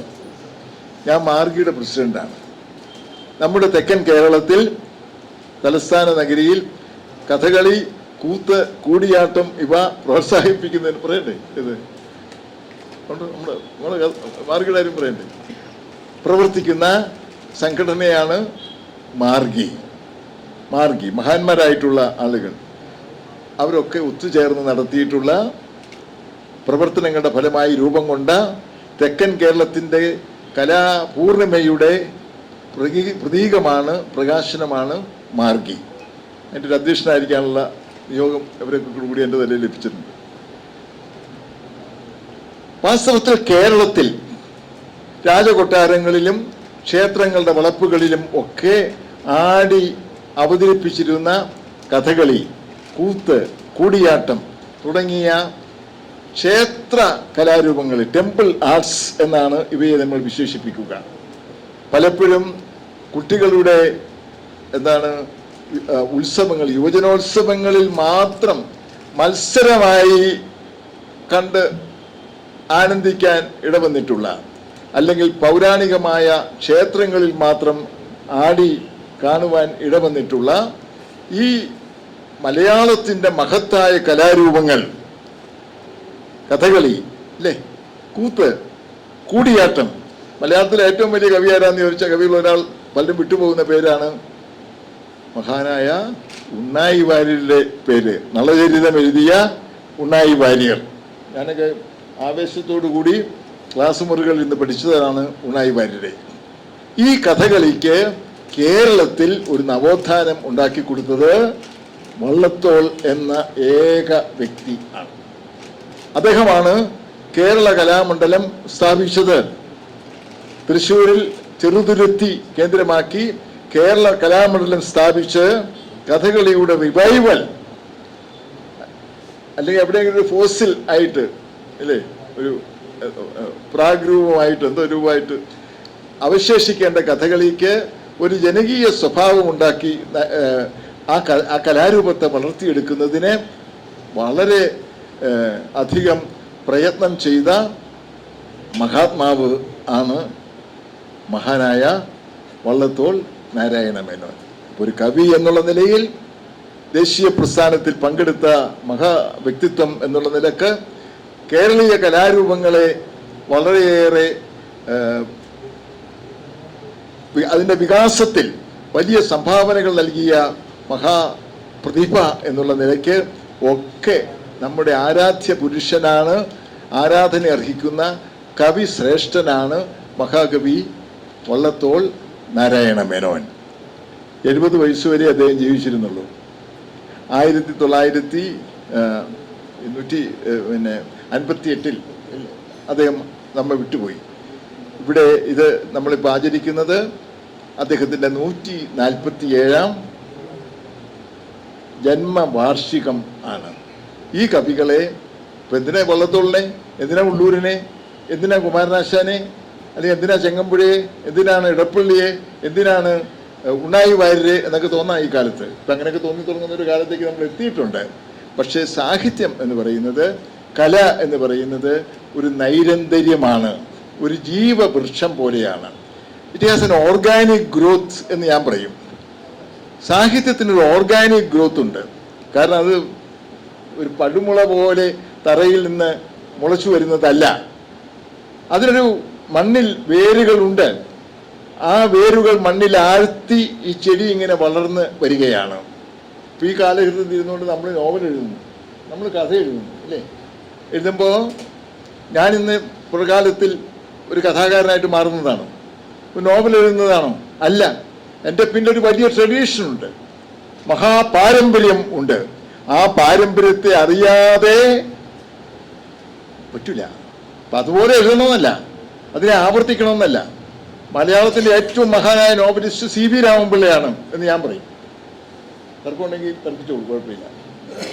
പക്ഷേ മലയാളം കണ്ട ഏറ്റവും മഹാനായ നോവലിസ്റ്റ് ആര് എന്ന് ചോദിച്ചാൽ ഞാൻ CB രാമൻപിള്ള നാഷണൽ ഫൗണ്ടേഷൻ്റെ പ്രസിഡന്റ് ആയതുകൊണ്ട് പറയുന്നതല്ല, അങ്ങനെയുമാണ്. CB രാമൻപിള്ളയാണ്. ചന്ദമേനോൻ മഹാനായ നോവലിസ്റ്റ്, വൈക്കം മുഹമ്മദ് ബഷീർ, തകഴി ശിവശങ്കരപ്പിള്ള, കേശവദേവ്, SK പൊറ്റക്കാട്ട്, എണ്ണി പറയാൻ പേരുകളുണ്ട്. ഈ പാരമ്പര്യത്തിലാണ് നമ്മൾ നിൽക്കുന്നത്. അല്ല നമ്മളൊരു ദിവസം ആകാശത്ത് നിന്ന് പൊട്ടി വീഴുന്നതല്ല, അത് നിൽക്കാൻ പറ്റില്ല. അതുപോലെ ലോക സാഹിത്യത്തിലെ മഹാന്മാരായിട്ടുള്ള കവികളും എഴുത്തുകാരും നാടകകൃത്തുക്കളൊക്കെ ഉണ്ട്. അവരെ പഠിച്ചും അവരെക്കുറിച്ച് ഗവേഷണം നടത്തിയും അവരെക്കുറിച്ച് എഴുതിയും ഒക്കെയാണ് നമ്മുടെ സാഹിത്യ അവബോധം വളരുന്നത് എന്ന് നമ്മൾ മനസ്സിലാക്കണം. അപ്പോൾ അങ്ങനെയാണ് സാഹിത്യം, ഓർഗാനിക് ഗ്രോത്ത് ആണ്. പക്ഷെ നമ്മുടെ ഇപ്പോഴത്തെ ഒരു ചില പരിപാടി കാണുമ്പോൾ എനിക്ക് തോന്നുന്നത് പെട്ടെന്ന് ഇന്നലെയാണ് മലയാള സാഹിത്യം ഉണ്ടായത് എന്ന് നമുക്ക് തോന്നുന്നു. ക്ഷമിക്കണം ഞാൻ പറയുന്നത് കേട്ടോ. ഇൻസ്റ്റിറ്റ്യൂട്ടുകാർ തീർച്ചയായിട്ടും എന്നോട് യോജിക്കുന്നതാണ് എൻ്റെ വിശ്വാസം. കെട്ടായിട്ടാണ് കഥകളും കവിതകളും 200 പുസ്തകം ഒരുമിച്ച് പ്രസിദ്ധപ്പെടുത്തുക. അത് പ്രസിദ്ധപ്പെടുത്താൻ നമ്മുടെ ഭരണാധികാരികൾ ഇങ്ങനെ രാജഭവന്റെ വാതിലുകൾ തുറന്നിട്ടുകൊണ്ടിരിക്കുക എന്ന് പറയുന്നത് നമ്മുടെ പണം വാങ്ങിച്ചിട്ട് തിന്ന് ജീവിക്കുന്ന ഒഴുക്കുന്ന ആളുകൾ ഇത് ചെയ്യരുതാത്തതാണ് എന്നാണ് എൻ്റെ അഭിപ്രായം. പാടില്ല. എന്നാ അങ്ങനെ ചെയ്താൽ എന്താ കുഴപ്പമെന്ന് ചോദിച്ചാൽ കഷ്ടപ്പെട്ട് ജീവിതം മുഴുവൻ ഇതിനു വേണ്ടി വിനിയോഗിക്കുന്ന ആളുകളുടെ മുഖത്ത് കാർക്കിച്ച് തുപ്പുന്നത് പോലുള്ള അവസ്ഥാവിശേഷമാണ് ഉണ്ടാകുന്നത് എന്നർത്ഥം. എന്ന് വിചാരിച്ച് പുതിയ വേണ്ടെന്നല്ല, പുതിയ എഴുത്തുകൾ സംഭവിക്കരുതെന്നല്ല. പക്ഷേ വായിച്ച് പഠിച്ച് അക്ഷരം അറിയാൻ വയ്യാത്തവൻ പഴയ അധ്യാപകൻ്റെ രോഷം അറിയാതെ വന്നു പോകും. അത് ഞാൻ നിയന്ത്രിക്കുന്നു. നമുക്ക് കുറച്ചുകൂടി ഇല്ലേ, ഇതായിരിക്കുന്നു ഡോക്ടർ മഞ്ജു ഇരിക്കുന്നു, അവരുടെ ഹോസ്പിറ്റൽ ഇല്ലേ, വളരെ പ്രധാനപ്പെട്ട. ഡോക്ടറോട് പറയണേ, വീട്ടിൽ ചെന്ന് പറയണേ കേട്ടോ, ഞാനിങ്ങനെ സംസാരിച്ചു എന്ന് പറയുക ദയവായിട്ട്. ഒട്ടേറെ ആളുകൾക്ക് നന്മ പ്രദാനം ചെയ്യുന്ന ഒരു ഹോസ്പിറ്റലാണ് മെഡിറ്റീന ഹോസ്പിറ്റൽ. ഡോക്ടർ പ്രതാപ് അത് ഉദ്ഘാടനം ചെയ്യുമ്പോൾ ഞാനും ഉണ്ടായിരുന്നു എന്ന് ഡോക്ടർ ഓർമ്മിക്കുന്നുണ്ടാവും എന്ന് വിചാരിക്കും. എപ്പോഴും ഓടി ചെല്ലുന്ന അങ്ങോട്ടാണ്. It is so friendly. അപ്പോൾ ഡോക്ടർ ഈ ഭാര്യയും ഭർത്താവും അല്ലെങ്കിൽ മറ്റു കുട്ടികളും ചേർന്നിട്ട് അവിടെ ഹോസ്പിറ്റലുണ്ടാക്കി. പക്ഷേ ആൾക്ക് സഹായം ചെയ്യല്ലേ ചെയ്യുന്നത്. അതിന് പകരം ചുമ്മാ അവിടെ ഒരു ബോർഡും വെച്ചുകൊണ്ട് ഡോക്ടർ, ഞാൻ ഡോക്ടറിന് എനിക്ക് എൻ്റെ കൂടെ ഒരു ഡോക്ടറേറ്റ് ഉണ്ട് വെച്ചുകൊണ്ട് ഞാൻ ആളുകൾ ചികിത്സിക്കാൻ തുടങ്ങിയാൽ എന്തായിരിക്കും സ്ഥിതിവിശേഷം? ഡോക്ടർ ജോർജ് ഓണക്കൂർ എന്ന് പറഞ്ഞിട്ട് ഒരു ബോർഡും വെച്ചിട്ട് മെഡിറ്റീന ഹോസ്പിറ്റലിൻ്റെ എതിർവശത്ത് ഞാനൊരു ഹോസ്പിറ്റൽ ഒരു ബോർഡ് വെച്ചിരുന്നാൽ അവിടെ ആളുകൾ വരുമായിരിക്കും. പക്ഷേ ആളുകൾ കിട്ടുന്നത് ചികിത്സയായിരിക്കില്ല, എനിക്ക് കിട്ടുന്നത് പ്രതിഫലമായിരിക്കില്ല, അടിയായിരിക്കും എന്നുള്ളതാണ് എൻ്റെ വിശ്വാസം. പക്ഷേ ഇതൊക്കെ ഈ കാലത്തെ തിരിച്ചറിയാനുള്ള ഒരു വകതിരിവ് നമുക്ക് ആവശ്യമാണ്. വള്ളത്തോൾ നമ്മുടെ മഹാകവി, കുമാരനാശാനും നമ്മുടെ മഹാകവി, ഉള്ളൂരും അതേ, ചെങ്ങമ്പുഴയും ഇടപ്പള്ളിയും വൈലോപ്പള്ളിയും ശങ്കരക്കുറുപ്പും ONVയും വയലാറും ഒക്കെ നമ്മുടെ വളർച്ചയിൽ വലിയ സംഭാവനകൾ നൽകിയ മഹത്തുക്കളാണ്, എഴുത്തുകാരാണ് എന്നുള്ളൊരു ബോധം നമുക്കുണ്ടാവണം. അപ്പോൾ കവികളെ ആദരിക്കുന്നത്, കലാകാരന്മാരെ ബഹുമാനിക്കുന്നത് നമ്മുടെ സംസ്കാരത്തെ പരിപോഷിപ്പിക്കുന്നതിന് സമാനമാണ് എന്ന് മാത്രമേ എനിക്ക് ഈ അവസരത്തിൽ പറയാനുള്ളൂ. നിങ്ങൾക്കെല്ലാവർക്കും, ഞാൻ നീട്ടി പറഞ്ഞെങ്കിലും ക്ഷമിക്കുക, നിങ്ങൾക്കെല്ലാവർക്കും എൻ്റെ അഭിവാദനം അർപ്പിച്ച് സ്നേഹപൂർവ്വം നമസ്കാരം അറിയിച്ച് ഈ വാക്കുകൾ ഞാൻ ഉപസംഹരിക്കുന്നു. നന്ദി, നമസ്കാരം. വള്ളത്തോൾ നാരായണ മേനോൻ സാറിൻ്റെ 147-ാം ജന്മദിനം ഔപചാരികമായി ഉദ്ഘാടനം ചെയ്യാൻ ബഹുമുൻ MP പന്ന്യൻ രവീന്ദ്രൻ സാറിനെ ക്ഷണിക്കുന്നു. അധ്യക്ഷൻ വേദിയിലും സദസ്സിലും ഇരിക്കുന്ന ബഹുമാന്യരെ, ഉദ്ഘാടനം എന്ന് പറഞ്ഞാൽ വിളക്ക് കൊളുത്തി നിർത്താനുള്ളതാണ്. ഉദ്ഘാടകൻ പ്രസംഗിക്കാനുള്ള അവകാശമില്ല. നമ്മുടെ വിഷയത്തെക്കുറിച്ച് ആധികാരികമായി ഇവിടെ ഓണക്കൂർ സാറ് പറഞ്ഞു. അതിനപ്പുറത്ത് പറയാൻ ഞാനിപ്പോൾ യോഗ്യനല്ല. മലയാളികൾ എത്രമാത്രം സംസ്കാര സമ്പന്നരായത് നമ്മുടെ കാവ്യ രംഗത്തിൻ്റെ ഒഴുക്കോടുകൂടിയാണ്. നമ്മുടെ കേരളത്തിൻ്റെ സാമൂഹ്യ ജീവിതത്തിൽ കവികൾ വഹിച്ച പങ്ക് വളരെ വലുതാണ്. ആദ്യമായി നമ്മളൊരു കവിത്രയം ഉണ്ടായിരുന്നു, ഭക്ത കവിത്രയം. രണ്ടാമതാണ് ഈ പറഞ്ഞ ആധുനിക കവിത്രയം. അത് കഴിഞ്ഞ് നവോത്ഥാന കവിത്രയം. അത് കഴിഞ്ഞാണ് നമ്മുടെ നാട്ടിൽ പുരോഗമന കവിത്രയം ഉണ്ടായത്. ഈ മൂന്ന് കവിത്രയങ്ങളും തമ്മിൽ നല്ല ബന്ധമുണ്ട്. മൂന്നും മൂന്നല്ല, മൂന്ന് ഒന്നാണ്. ഒന്നിൻ്റെ തുടർച്ചയാണ് ഈ മൂന്നും. ആദ്യം നമ്മുടെ നാട് അങ്ങനെ ആയിരുന്നല്ലോ. ഭക്തി നമ്മുടെ നാടിൻ്റെ പ്രധാനപ്പെട്ട ശക്തിയായിരുന്നു. അതുകൊണ്ടാണ് എഴുത്തച്ഛൻ അധ്യാത്മരാമായണം എഴുതിയപ്പം രാമായണത്തിൻ്റെ മൂലകൃതിയിൽ പറയാത്തൊരു കഥാപാത്രം അതിൽ വന്നു. അതാണ് സാക്ഷാൽ രാമൻ അവതാര പുരുഷനാന്ന് വന്നത്.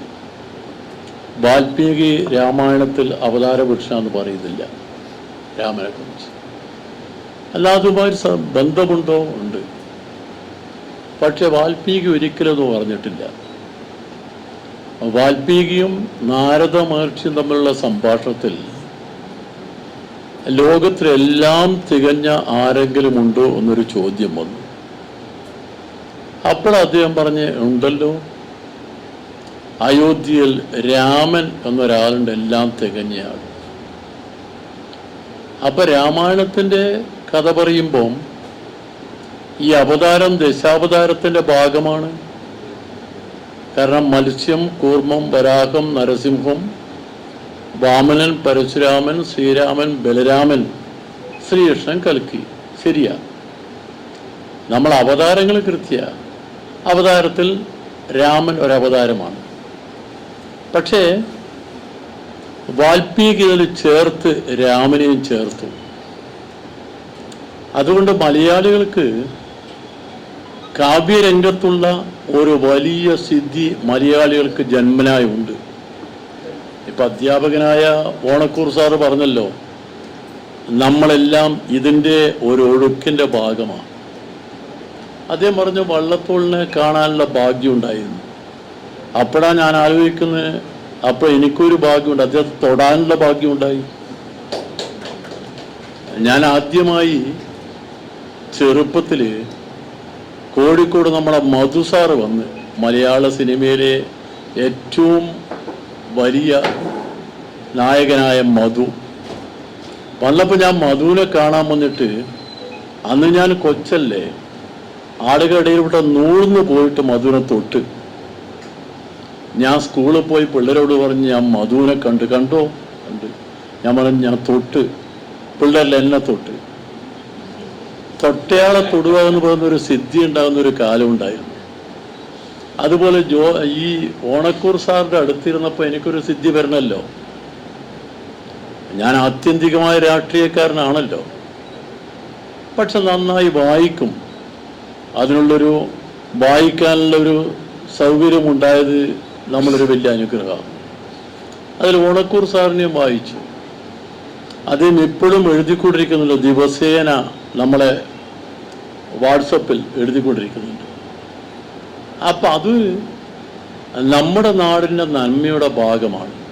അതാ ഞാൻ പറഞ്ഞത്, നമ്മുടെ നാട് കവിത്വമുള്ള ഒരു നാടാണ്. അതുകൊണ്ട് തന്നെ ഈ നാടിനൊരു പ്രത്യേകതയുണ്ട്.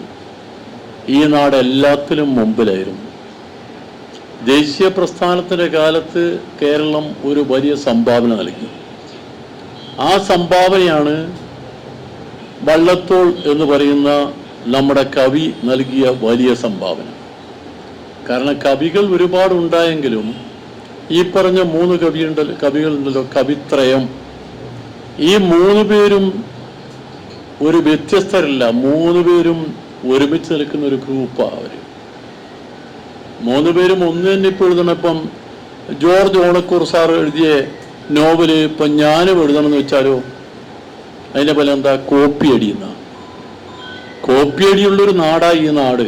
സാറത് ഓർക്കണം. കോപ്പിയടി ഉള്ളൊരു നാടാ. അതും മോശക്കാരല്ല. നമ്മളെ നാട്ടിൽ വളരെ പ്രസിദ്ധമായൊരു പുസ്തകം മുഴുവനായി കോപ്പിയടിച്ച നാടായി ഈ നാട്. ആ അടിച്ചയാൾ മോശക്കാരനല്ല, സെക്രട്ടേറിയറ്റിൽ ഉദ്യോഗസ്ഥനായിരുന്നു അദ്ദേഹം. ഇതാ എൻ്റെ നാട്ടുകാരോട് ഞാൻ പറയാം, അദ്ദേഹം സെക്രട്ടേറിയറ്റിൽ ഉദ്യോഗസ്ഥനായിരുന്നു. എന്നിട്ട് അദ്ദേഹം അതിന് പറഞ്ഞ മറുപടി എന്താണെന്നറിയോ? അദ്ദേഹം പറഞ്ഞു, എനിക്കൊരു കൈത്തെറ്റ് പറ്റി. ഒരു കൈത്തെറ്റ്, ഒരു പുസ്തകം മുഴുവൻ അങ്ങനെ മോഷ്ടിച്ച നാടായി നാട്. അപ്പം മോഷണം ഒരു കലയാക്കി വെക്കുകയും ആ കല സാഹിത്യ രംഗത്തൊരു വലിയ പ്രശസ്തിയാക്കി മാറ്റുകയും ചെയ്ത ആളുകൾ ഇവിടെ ഉണ്ട് എന്നുള്ളത് ഞാൻ ഓർമ്മിപ്പിക്കുകയാണ്. വള്ളത്തോളിനെ കുറിച്ച് നമുക്ക് പറയുമ്പോൾ ദേശീയ പ്രസ്ഥാനമാണ്. നമ്മുടെ ദേശീയ പ്രസ്ഥാനത്തിൻ്റെ പ്രത്യേകത എന്താ? ദേശീയ പ്രസ്ഥാനത്തിൻ്റെ പ്രത്യേകത മഹാത്മാഗാന്ധിയുടെ ഇടപെടലാണ്. മഹാത്മാഗാന്ധി ഇന്ത്യൻ ദേശീയ പ്രസ്ഥാനത്തെ ജനകീയ പ്രസ്ഥാനമാക്കി മാറ്റി. ഗാന്ധി വരുന്ന 1920 ആകുമ്പോഴേക്കാണ് ഗാന്ധി വരുന്നത്. കോൺഗ്രസിൻ്റെ നേതൃത്വം ഏറ്റെടുത്ത് ഗാന്ധി വരുന്നു. ഗാന്ധി മനസ്സിലാക്കി ഇന്ത്യൻ ജനത അദ്ദേഹം ഗ്രാമങ്ങളിലാകമാനം പോയി. അദ്ദേഹം ഇരിക്കും പോലെ നല്ല കോട്ടും സ്യൂട്ടും ഒക്കെ ആയിട്ട് വന്ന ആളാ ഗാന്ധി എന്ന് പറഞ്ഞാൽ സിനിമാ താരത്തെ പോലെ. അങ്ങനെ കോട്ടും സ്യൂട്ടും ഇട്ട് ഗാന്ധി ഇന്ത്യയുടെ ഗ്രാമങ്ങൾ കണ്ടു. എല്ലാവിടെയും പോയപ്പോൾ ഗാന്ധിക്കൊരു കാര്യം മനസ്സിലായി. നമ്മുടെ നാട് ഉടുക്കാൻ തുണിയില്ലാത്ത, കഴിക്കാൻ ഭക്ഷണമില്ലാത്ത, കിടക്കാൻ കൂര പോലുമില്ലാത്ത പാവപ്പെട്ട മനുഷ്യൻ നാടാണ്. അവൻ അക്ഷരമറിയില്ല, അക്ഷരം എന്തെന്ന് അറിയില്ല ചാത്തന്, യക്ഷിയും പേയും ഇവർക്ക് ദൈവം എന്ന് പാടിയതുപോലെ അങ്ങനെയുള്ളൊരു നാടായി ഈ നാട്.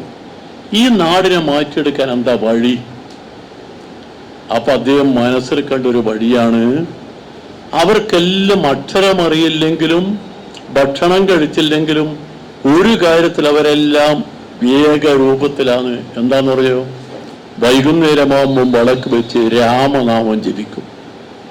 അപ്പൊ ഗാന്ധി ധരിച്ചോ, ഇന്ത്യൻ ജനങ്ങളെ യോജിപ്പിക്കാൻ പറ്റിയ മുദ്രാവാക്യം എന്താ? രാമരാജ്യം. ഗാന്ധി വെറുതെ രാമരാജ്യം ഉണ്ടാക്കിയതല്ല, ഇന്ത്യൻ ജനങ്ങളെ സംയോജിപ്പിക്കാൻ പറ്റിയ ഏറ്റവും വലിയ മുദ്രാവാക്യം രാമരാജ്യം. എന്താ രാമരാജ്യത്തിന്റെ പ്രത്യേകത? രാമരാജ്യത്തിൽ പ്രജകളുടെ താല്പര്യങ്ങൾക്കനുസരിച്ച് രാജ്യം ഭരിക്കുന്ന ഭരണാധികാരി. സീതാദേവി 7 മാസക്കാലം രാവണൻ കട്ടുകൊണ്ടുപോയി അശോകവനിയെ കൊണ്ടുപോയി പാർപ്പിച്ച് രാക്ഷസികളുടെ ഇടയിൽ. ആ പാർപ്പിച്ചെടുത്താണ് സാക്ഷാൽ ഹനുമാൻജി വരുന്നത്. ഹനുമാൻ അങ്ങനെ ഒരു ശക്തി ഉണ്ടെന്നുള്ള അയാൾക്ക് തന്നെ അറിയില്ല. അദ്ദേഹം പറന്നു വന്ന അവസാനം അവിടെ എത്തി കണ്ടുപിടിച്ച് സീതയോട് പറയുന്നു, ഭവതി, ഞാൻ രാമന്റെ ദൂതുമായി വന്ന, നിങ്ങൾ എനിക്കറിയില്ലല്ലോ, ഞാൻ നിങ്ങളെ കണ്ടില്ലല്ലോ, ഞാൻ രാമൻ പറഞ്ഞിട്ട് വന്നതാ. അതെനിക്കറിയില്ല, എനിക്ക് നിങ്ങളെ പരിചയമില്ല, നിങ്ങളേതാ? എങ്കിൽ ID കാർഡ് കാണിക്കും. നമ്മളിപ്പോൾ ട്രെയിനിലേക്ക് കയറിയാൽ പറയുന്നില്ല ID കാർഡ് കാണിക്കുന്നു, ID കാർഡ് കാണിക്കും. അപ്പോഴാ മുദ്രമോതിരം കണ്ടത്. കണ്ട ഉടനെ തന്നെ ഇവൾ അപ്പോൾ സന്തോഷമായി. രാമൻ അയച്ചു തന്നെ. എന്താ പറഞ്ഞത്? ഭവതി, ഞാൻ അവിടുന്ന് വന്നതാ, എൻ്റെ തോളിൽ കയറി ഞാൻ പറന്നവിടെ എത്താം. 7 മാസക്കാലം ഭർത്താവിൻ്റെ സൗഹൃദത്തിൽ നിന്നും കട്ടുകൊണ്ടുപോയൊരു പെണ്ണ് അപ്പോഴും ഭർത്താവിൻ്റെ അടുത്ത് എത്തണമെന്ന് ആഗ്രഹിക്കൂലേ? നമ്മൾ ഈ സഹോദരിമാരിലുണ്ടല്ലോ എല്ലാവരും. എന്തായിരിക്കും മനസ്സിൽ ചിന്ത? ഇപ്പം അവിടെ എത്തണമെന്നല്ലേ? എന്താ സീത പറഞ്ഞത്? രാവണൻ എന്നെ കട്ടുകൊണ്ടുവന്നു ഇവിടെ, നമ്മൾ തിരിച്ച് കട്ടങ്ങോട്ട് പോന്നു. എന്ത് ധർമ്മമാണിത്? രാമായണം എന്ന് പറയുന്ന ആ മഹാകാവ്യത്തിന്റെ ഏറ്റവും വലിയ മഹത്വം എന്താ? അത് മനുഷ്യ ജീവിതത്തിൽ ഒരുപാട് ധർമ്മവും കർമ്മവും നീതിയും കാണിക്കുന്നുണ്ട്. അതാ രാമായണത്തിന്റെ പ്രത്യേകത. അതിന്റെ പുറമെ അവൾ ചോദിക്കുന്നുണ്ട്, അപ്പോ നിങ്ങൾ എന്നെ ഇവിടുന്ന് കട്ടുകൊണ്ടുപോകാൻ തീരുമാനിച്ചല്ലോ, അപ്പൊ നിങ്ങൾ പോകുമ്പോൾ രാവണന്റെ സൈന്യമുണ്ടല്ലോ, അവരെ ഇവിടെ വെറുതെ ഇരിക്കുവോ? ആക്രമിച്ചാൽ നിങ്ങൾ സ്വയം രക്ഷപ്പെടുമോ, എന്നെ രക്ഷപ്പെടുത്തുമോ? മൂന്നാമത്തെ ചോദ്യ, നിങ്ങൾ ഒരു പുരുഷൻ, ഞാനൊരാളുടെ ഭാര്യ, നിങ്ങളുടെ തോളിൽ കയറി ഞാൻ അയോധ്യയിലെത്തിയാൽ എന്തായിരിക്കും ജനങ്ങൾ ധരിക്കുക? അവസാനം അങ്ങനെ ഉണ്ടായില്ലേ?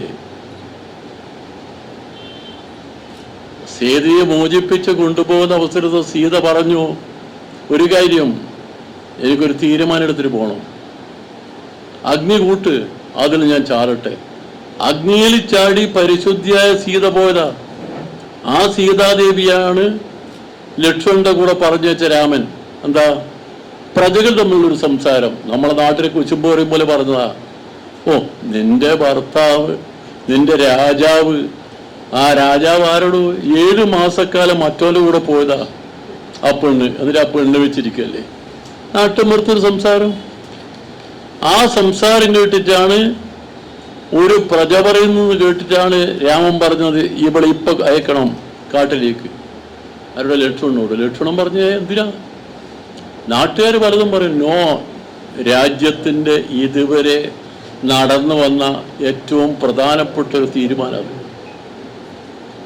അങ്ങനെയാണ് ലക്ഷ്മണനോട് എല്ലാം പറയുന്നത്. ലക്ഷ്മണൻ പറയും എന്തിന്?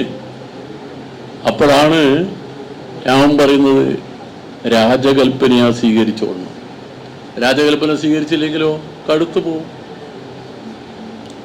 കാട്ടിൽ വെച്ച സീതാദേവിയോട് പൊട്ടിക്കരഞ്ഞിട്ട് പറഞ്ഞു, ഞാനല്ല, രാജകൽപ്പനയാണ്. അപ്പോഴാ സീത പറയുന്നത്, ഒരു പ്രശ്നമില്ല, എനിക്ക് വിഷമമില്ല. ഏത് വനാന്തരത്തിൽ പോയാലും എനിക്ക് ഒരു കാര്യമേ ഉള്ളൂ, രാമന്റെ യശസ് വളരണം ലോകത്തോട്. അതാ സീതാദേവി. ആ സീതാദേവിയെ പറഞ്ഞയച്ചത് ആ നാട്, അതാണ് രാമരാജ്യം. ഞാൻ പറഞ്ഞു വരുന്നത്, രാമരാജ്യമെന്ന മുദ്രാവാക്യമാണ് നമ്മുടെ രാജ്യത്തെ ഇതുപോലെ വളർത്തിയെടുക്കാൻ ഗാന്ധിയെ പ്രേരിപ്പിച്ചത്. ഗാന്ധിയെ ഇട്ട സ്യൂട്ടും കോട്ടും ടൈയും എല്ലാം വലിച്ചെറിഞ്ഞ് ഒരു തോർത്തുമുണ്ടും ആയി ഗാന്ധി രാജ്യം മുഴുവൻ സഞ്ചരിച്ചല്ലേ ഗാന്ധി. ആ ഗാന്ധി എന്താ ചെയ്ത്? ഗാന്ധിയെ വെടിവെച്ചു കൊന്നു. വള്ളത്തോളെന്ന് പറയുന്ന നമ്മുടെ മഹാകവിയുടെ മനസ്സിനകത്ത് ഇതൊക്കെ അറിയാവുന്ന അദ്ദേഹം. നമുക്ക് ഒരുമിച്ച് ജീവിക്കേണ്ട നാടാ. ഈ നാട്ടിലെ മനുഷ്യരെല്ലാം ഒന്നാണ്. ആ ബോധം വളർത്തിയെടുക്കുന്ന ഒരു കവിത്വമായിരുന്നു നമുക്കുണ്ടായിരുന്നത്. ആ കവിത്വത്തിന് തുടർച്ചയാണ് ഞാൻ നേരത്തെ പറഞ്ഞ വയലാറ്, ഭാസ്കരൻ, അതുപോലെ ഒ.എൻ.വിയുടെ മനോഹരമായ പാട്ടുണ്ടല്ലോ, അരികിൽ നീ ഉണ്ടായിരുന്നെങ്കിൽ എന്നു ഞാൻ ഒരു മാത്ര വെറുതെ നനച്ചു പോയി. ആർക്കങ്ങനെ തോന്നാതിരിക്കുക? ഞാൻ ചിലപ്പോൾ ടെലിഫോൺ ചെയ്ത് എൻ്റെ ഭാര്യയോട് ഞാൻ പറയും, ഒ.എൻ.വിൻ്റെ ഭാര്യ എൻ്റെ മനസ്സിലിപ്പോൾ ഉണ്ട് കേട്ടോ. അത് മതി. ഏറ്റവും വലുത് സ്നേഹമാണ് അഖില സാരമൂടിയിൽ എന്നാണല്ലോ. നമ്മൾ പലപ്പോഴും അതല്ല, യാന്ത്രികമായ ഏർപ്പാടുകളാ നമ്മളെ മനസ്സ് തുറന്ന് പറയണം. അദ്ദേഹത്തിനേക്ക് ഇഷ്ടതാ. ആരാ? ഓണക്കൂർ സാറിന്. വള്ളത്തോൾ രാജ്യത്തിന് വേണ്ടി ജീവിതം ഒഴിഞ്ഞു വെച്ച ഒരു വലിയ മഹാനാണ്. ഇന്നത്തെ കാലത്ത് അങ്ങനെയല്ല. ഇന്നത്തെ കാലത്ത് എന്താ കിട്ടുമെന്ന് നോക്കുക, 4 തൊട്ട് കിട്ടാൻ. നമ്മളെ രാഷ്ട്രീയത്തിൽ തന്നെ ഇപ്പം അന്യമായ ഒരുപാട് മോശത്തരങ്ങൾ കടന്നു വരികയല്ലേ. നമ്മളൊക്കെ പൊതുപ്രവർത്തകരാണ്. ഞാൻ പൊതുപ്രവർത്തകനാണ്. ഞാൻ തിരുവനന്തപുരത്ത് നിന്ന് ഒരുപാട് കാലമായി. തിരുവനന്തപുരത്ത് എല്ലാ പ്രധാനപ്പെട്ട നേതാക്കന്മാരുടെയും മന്ത്രിമാരുടെയും എല്ലാം കൂടെ പോയി. പക്ഷേ ഒരു വാക്ക് പോലും അഹിതമായി എന്നോടും പറഞ്ഞില്ല, ഞാൻ അങ്ങോട്ടും പറഞ്ഞിട്ടില്ല. രാഷ്ട്രീയ നേതാക്കന്മാർ തമ്മിലൊരു മാന്യതയില്ലേ സംസാരത്തിൽ. എന്നാൽ ഇപ്പോഴെന്താ, പടാ പട്ടി എണീക്കടാ, ഇതല്ലേ നമ്മൾ ടി വി കേൾക്കുന്നത്, നമ്മളെ പഠിക്കുന്ന കുട്ടികൾ കേൾക്കുന്ന വാക്കുകളായിരുന്നു ചർച്ച.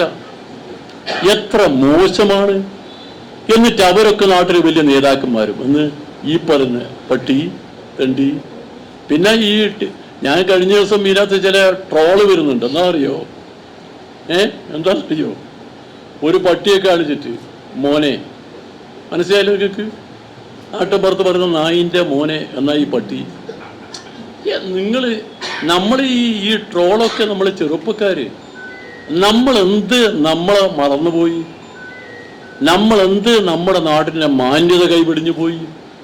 നമുക്കെപ്പോഴും ആരെ മുമ്പിലൊരു ബഹുമാനമുള്ളേ.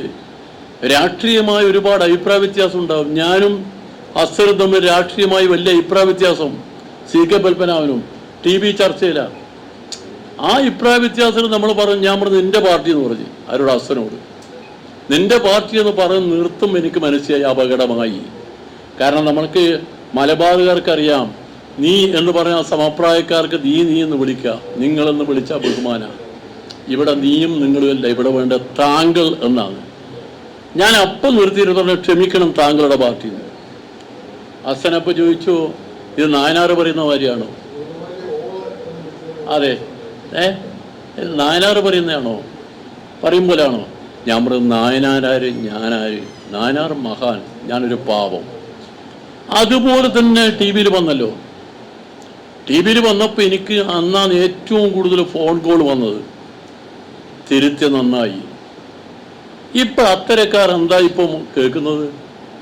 ചീ പട്ടി, എണീച്ചു പോടാ, നിർത്തടാ.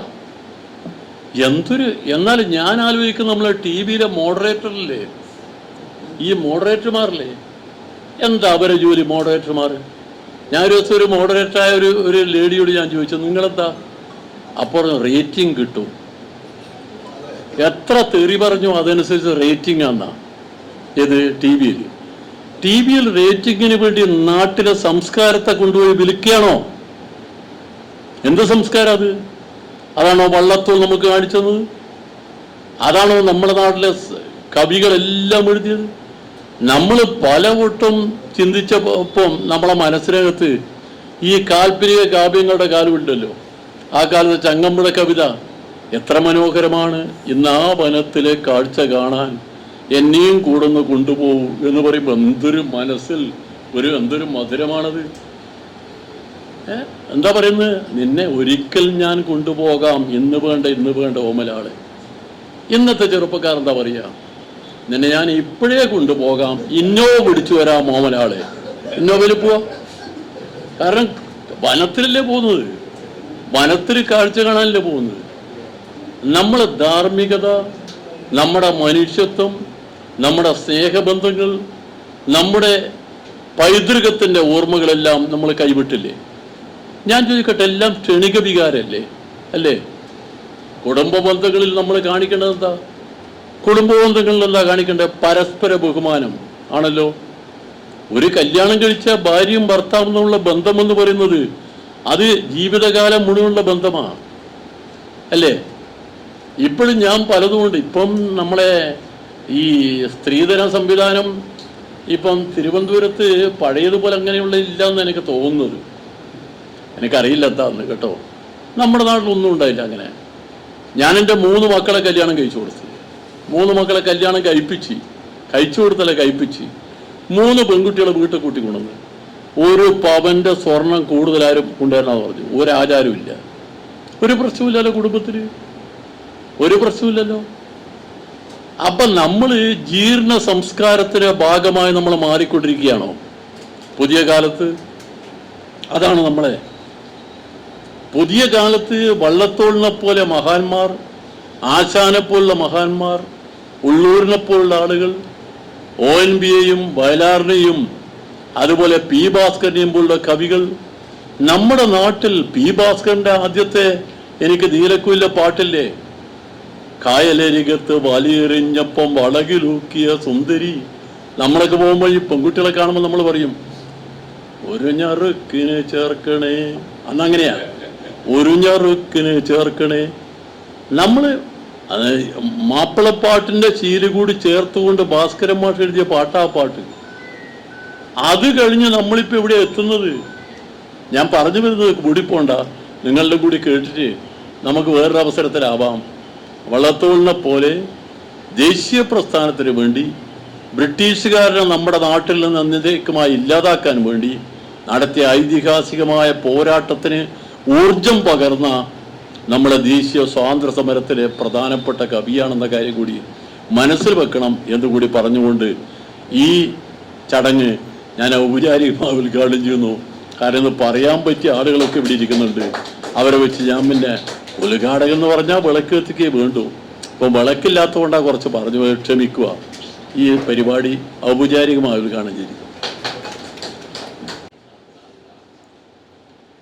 ജാലകം സാംസ്കാരിക സമിതി മലയാള നെറ്റ്വർക്സിൻ്റെ നേതൃത്വത്തിൽ നടത്തുന്ന രണ്ടാമത്തെ ഘടകം നമ്മളെ പുസ്തക സമർപ്പണവും പുരസ്കാര സമർപ്പണവുമാണ്. അതിനുശേഷം രണ്ടുപേരും വിശദമായി സംസാരിക്കുന്നതായിരിക്കും. എൻ്റെ CEO ആയ ഗ്രൂപ്പ് ഓഫ് ഹോസ്പിറ്റൽ അതിൻ്റെ ഡോക്ടർ മഞ്ജു പ്രതാപ് മാഡത്തിനെ ക്ഷണിക്കുന്നു. പുസ്തകം കൈമാറുന്നത് George Onakkoor sir.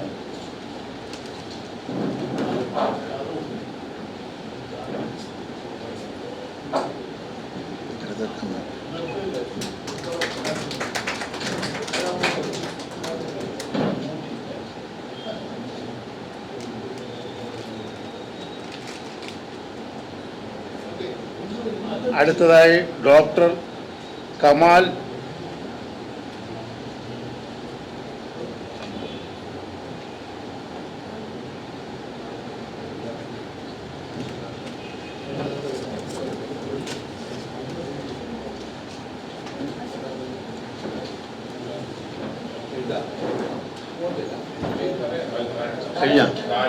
Doctor Kamal H Muhammad sir എഴുതിയ മുള്ളും നുള്ളും എന്ന പുസ്തകം മുൻ MP പന്ന്യൻ രവീന്ദ്രൻ സാറിന് നൽകുന്നു.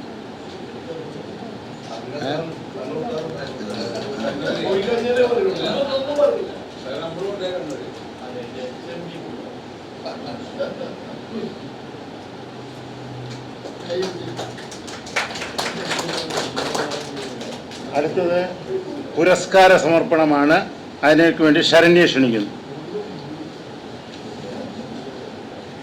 കുമാർ മെഡിട്രീന ഗ്രൂപ്പ് ഓഫ് ഹോസ്പിറ്റൽസിന്റെ ചെയർമാനും മാനേജിംഗ് ഡയറക്ടറുമായ പ്രശസ്തനായ ഇന്റർവെൻഷണൽ കാർഡിയോളജിസ്റ്റ് ആണ്. തിരുവനന്തപുരം ഗവൺമെന്റ് മെഡിക്കൽ കോളേജിൽ നിന്ന് മെഡിസിനും ബിരുദവും നേടി. തുടർന്ന് ഇന്റേണൽ മെഡിസിൻ MDയും കാർഡിയോളജിയിൽ DMAയും കരസ്ഥമാക്കി. ഇറ്റലിയിലെ യൂറിൻ യൂണിവേഴ്സിറ്റിയിൽ നിന്നും ഈ ഫെലോഷിപ്പ് നേടിയിട്ടുണ്ട്. 20 വർഷത്തിലേറെ ഈ മേഖലയിൽ പ്രവർത്തിക്കുന്നു. 20,000-ലധികം ആൻജിയോപ്ലാസ്റ്റികൾ വിജയകരമായി പൂർത്തിയാക്കി. ഇൻഡോ ജാപ്പനീസ് CTO ക്ലബിന്റെ സ്ഥാപക പ്രസിഡന്റും കോഴ്സ് ഡയറക്ടറുമാണ്. ദേശീയ ഇന്റർവെൻഷണൽ കൗൺസിലിന്റെ മുൻ സയന്റിഫിക് ചെയർമാനാണ്. കഠിനമായ ആൻജിയോപ്ലാസ്റ്റി ചെയ്യുന്നതിൽ വിദഗ്ധനാണ് ഇദ്ദേഹം അറിയപ്പെടുന്നത്. അദ്ദേഹത്തിന് എത്തിച്ചേരാൻ സാധിച്ചില്ല. അതിനു പകരം അദ്ദേഹത്തിന്റെ വൈഫ് എത്തിയിട്ടുണ്ട്. ഡോക്ടർ മഞ്ജു പ്രതാപ് മാമാണ് പുരസ്കാരം ഏറ്റുവാങ്ങാനായിട്ട് എത്തിയിരിക്കുന്നത്. Doctor Manju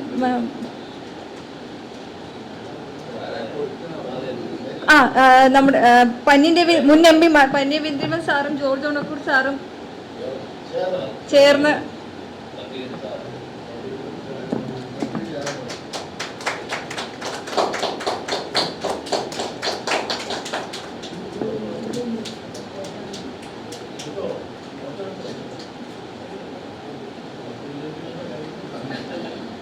doctor Kamal H Muhammad ഇന്ത്യയിൽ ജനിച്ച ഒരു എഴുത്തുകാരനും മനുഷ്യസ്നേഹിയും സാമൂഹ്യ പരിഷ്കർത്താവുമാണ്. ജീവിതത്തെ മാറ്റിമറിക്കുന്ന ഓർമ്മക്കുറിപ്പായ daring prince truth reveal 2024 Malayalam പതിപ്പ് ധീരനായ രാജകുമാരൻ എന്ന കൃതിക്ക് പരക്കെ ആദരിക്കപ്പെടുന്ന അദ്ദേഹം ദക്ഷിണേന്ത്യ, മിഡിൽ ഈസ്റ്റ്, ആഫ്രിക്ക എന്നിവിടങ്ങളിലെ മനുഷ്യാവകാശ സംരക്ഷണം, മെഡിക്കൽ ടൂറിസം, യുവജന ശാസ്ത്രീകരണം എന്നിവയിൽ നേതൃത്വം അംഗീകാരം നേടിയിട്ടുണ്ട്. 2015 ഓപ്പറേഷൻ റായത്തിലെ യെമനിലെ കൂടിയൊഴിപ്പിക്കലുള്ള നിസ്സാര സേവനം ഡോക്ടർ കമാൽ ഇന്ത്യ ഗവൺമെന്റ് ആദരിച്ചു. നിരവധി പുരസ്കാരങ്ങൾ ഇതിനകം തന്നെ അദ്ദേഹം സ്വന്തമാക്കിയിട്ടുണ്ട്. അടുത്തിടെ അദ്ദേഹം കുട്ടികളുടെ മുള്ളും നുള്ളും എന്ന വിഷയത്തെക്കുറിച്ച് പ്രചോദനത്തിനായി ഒരു ദ്വിഭാഷാ പുസ്തകവും എഴുതിയിട്ടുണ്ട്. അത് കുട്ടികളുടെ ഉള്ളിൽ വ്യാപകമായ പ്രശംസയും ലഭിച്ചിട്ടുണ്ട്. ഡോക്ടർ ഷീജ വേണുഗോപാൽ പൊതുപ്രവർത്തകയും സാമൂഹ്യ പ്രവർത്തകയുമാണ്. അശരണർക്കും അഗതികൾക്കുമായി അമ്മ ഹോം കെയർ എന്ന സ്ഥാപനം നടത്തിവരുന്നു. തിരുവനന്തപുരത്ത് പ്രശസ്തമായ നിലയിൽ പ്രവർത്തിക്കുന്ന അമ്മ ഹോം കെയർ ഉടമയാണ്. വാർദ്ധക്യത്തിൽ ഒറ്റപ്പെട്ടു പോകുന്നവർക്ക് തണലായി പ്രവർത്തിക്കുന്നു.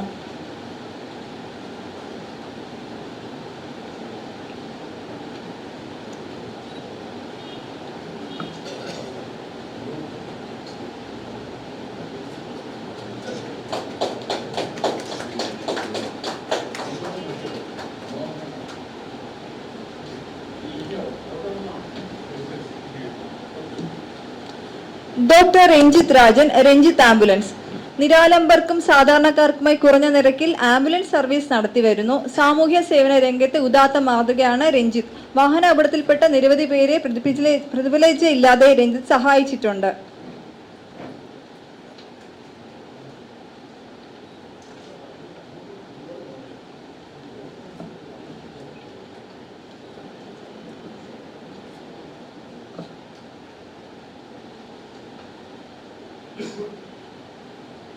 സരരാജയോഗി ഡോക്ടർ സുനിൽ ബാബു KC, കന്യാകുമാരി ജില്ലയിൽ വിളവങ്കോട് താലൂക്കിൽ അഗസ്ത്യ ശിഷ്യ പരമ്പരയിൽ ജനനം. ചെറുപ്പത്തിൽ തന്നെ വീട് വിട്ടിറങ്ങി ഉത്തരേന്ത്യയിലെ ഹരിദ്വാറിലും ഋഷികേശിലും പോയി താമസമാക്കി. അവിടുത്തെ പ്രധാന ഗുരുക്കന്മാരിൽ നിന്നും ശരയോഗം, മർമ്മവിദ്യ, ചിലമ്പം, അടിമുറി, പാരമ്പര്യ നാട്ടുവൈദ്യം, നാഡീശാസ്ത്രം, അഹോരവിദ്യ, നാഗസന്യാസം യോഗം, തന്ത്രയോഗം തുടങ്ങിയ വിഷയങ്ങളിൽ 12 വർഷം പഠനം പൂർത്തിയാക്കിയ ശേഷം കന്യാകുമാരി മുതൽ കാസർഗോഡ് വരെ ശരയോഗവിദ്യ, മർമ്മവിദ്യ, കളരിവിദ്യ, അഹോരവിദ്യ, ചിന്താർമതി വൈദ്യം, സിദ്ധവൈദ്യം ഇവയെ പ്രചരിപ്പിക്കുകയും പഠിപ്പിക്കുകയും ചെയ്തു വരുന്നു. 10 ഡോക്ടറേറ്റുകൾ, 33 ദേശീയ അന്തർദേശീയ പുരസ്കാരം എന്നിവയെ ലഭിച്ചിട്ടുണ്ട്. ബിനിൽ സി അനിൽ മന്ദിരം, ഇത്തിത്താനം തേക്കനാൽ ദേവീക്ഷേത്രം trust chairman, Changanassery SNDP union ശാഖ നമ്പർ 77 വൈസ് പ്രസിഡന്റ്, ശാഖ മാനേജിംഗ് കമ്മിറ്റി അംഗം, SN യുവജന സമിതി കുറിച്ച് ചെയർമാൻ, കോട്ടയം DCC മെമ്പർ എന്ന നിലയിൽ പ്രവർത്തിക്കുന്നു. കൂടാതെ 2018 പ്രളയ സമയത്തും തുടർന്നുണ്ടായ കൊറോണ എന്ന മഹാവിപത്തിലും ഒട്ടേറെ സന്നദ്ധ സഹായ പ്രവർത്തനങ്ങൾ പ്രവർത്തിച്ചിട്ടുണ്ട്. Changanassery Indus Motors Maruti showroom sales സ്റ്റാഫായിട്ട് വർക്ക് ചെയ്യുന്നു. Sunilkumar RS, retired SIO of police, anti sabotage wing, Trivandrum city. ജീവകാരുണ്യ പ്രവർത്തനങ്ങൾ താല്പര്യം. ശമ്പളത്തിൽ നിന്നും ഒരു ചെറിയ വിഹിതം ജീവകാരുണ്യ പ്രവർത്തനങ്ങൾക്കായി ചിലവഴിക്കുന്നു. ചെയ്യുന്ന പ്രവൃത്തികൾ സ്വയം മാർക്കറ്റ് ചെയ്യാത്തതുകൊണ്ട് ആരും തിരിച്ചറിയുന്നില്ല. 10ഓളം വീൽചെയർ, 6 പേർക്ക് തയ്യൽ മെഷീൻ, കോവിഡ് കാലത്ത് കുട്ടികൾക്കായി 2 ടാബ്, 3 മൊബൈൽ ഫോൺ, പിന്നെ മരുന്നുകൾ, ഭക്ഷ്യസാധനങ്ങൾ എന്നിവ ഇതിനകം തന്നെ അദ്ദേഹം നൽകിയിട്ടുണ്ട്.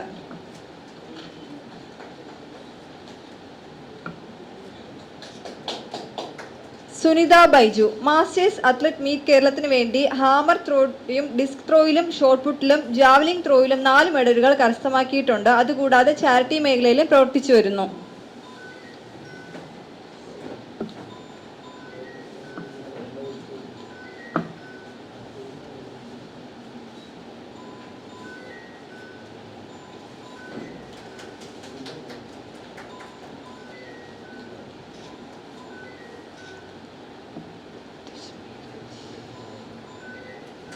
Rashmi Raj Anchal, Kollam SN trust higher secondary സ്കൂളിലെ കൊമേഴ്സ് അധ്യാപിക, മോട്ടിവേഷണൽ സ്പീക്കർ, കവയിത്രി, അഭിനേത്രി, സാഹിത്യകാരി, അധ്യാപിക, പരിശീലക എന്ന നിലയിൽ പ്രശസ്തയാണ്. MCom, B.Ed, SET, MA English, MA Malayalam, MSc psychology. ഇപ്പോൾ സൈക്കോളജിയിൽ ഗവേഷണം നടത്തുന്നു. ദേശീയ പുരസ്കാരം 5 എണ്ണം കിട്ടിയിട്ടുണ്ട്. BR അംബേദ്കർ ദേശീയ പുരസ്കാരം, മികച്ച അധ്യാപികയ്ക്കുള്ള ദേശീയ പുരസ്കാരം, APJ അബ്ദുൽ കലാം ദേശീയ പുരസ്കാരം, ഭാരത് സേവക് സമാജ് ദേശീയ പുരസ്കാരം, രാജീവ് ഗാന്ധി നാഷണൽ അവാർഡ്, അങ്ങനെ മികച്ച പുരസ്കാരങ്ങൾ. ഇതിൽ സംസ്ഥാന പുരസ്കാരങ്ങൾ 50-ൽ പരം കിട്ടിയിട്ടുണ്ട് ഇതിനകം തന്നെ.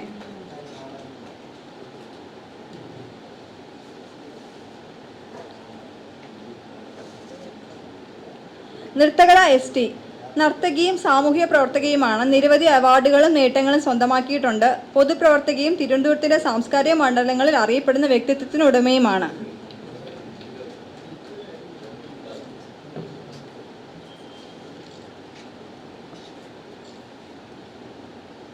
ഡോക്ടർ പാച്ചല്ലൂർ അശോകൻ, പാരമ്പര്യമായ ജ്യോതിഷം കുലത്തൊഴിലായി സ്വീകരിച്ചു വന്ന കുടുംബത്തിൽ അംഗമെന്ന നിലയിലും ബാല്യം മുതൽ തന്നെ ഗുരുവായ അച്ഛനിൽ നിന്നും ജ്യോതിഷത്തിന്റെ ബാലപാഠങ്ങൾ പഠിച്ചു. വിദ്യാഭ്യാസത്തിന് ശേഷം കുലത്തൊഴിലായ ജ്യോതിഷം കൈകാര്യം ചെയ്യാൻ ആരംഭിച്ചു. ജ്യോതിഷത്തിൽ അദ്ദേഹത്തിന്റെ പ്രാഗൽഭ്യവും സംഭാവനകളും മാനിച്ച് 2010 ഭാരതീയ ഗുരുകുല വിദ്യാപീഠം ഹോണററി ഡോക്ടറേറ്റ് നൽകി ആദരിച്ചു. ജ്യോതിഷികൾക്കായുള്ള ക്ഷേമനിധി, കുട്ടികൾക്കായുള്ള വിദ്യാഭ്യാസം, ആനുകൂല്യം എന്നിങ്ങനെയുള്ള നിരവധി നേട്ടങ്ങൾ അദ്ദേഹം സമുദായത്തിന് വേണ്ടി ചെയ്തിട്ടുണ്ട്.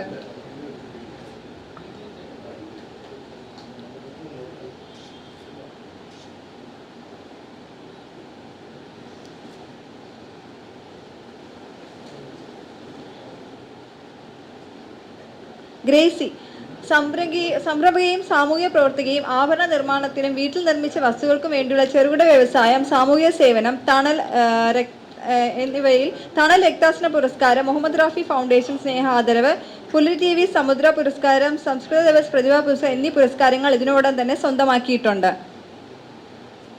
എല്ലാവരും ഒന്ന് ക്ലാപ്പ് ചെയ്താൽ കൊള്ളായിരുന്നു. എല്ലാവരും ഉറങ്ങിയിരിക്കുന്ന പോലെ ഇരിക്കുന്നു.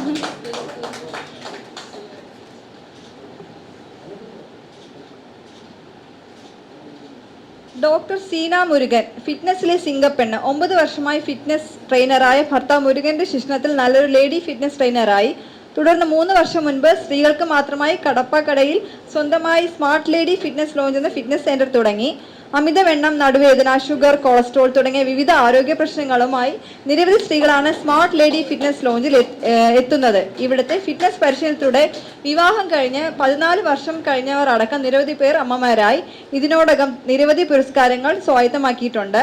2023 real super women award, Acharya award 2021, 2024 best fitness trainer award ലഭിച്ചു. KA യൂസഫ്, പാലാരിമംഗലം.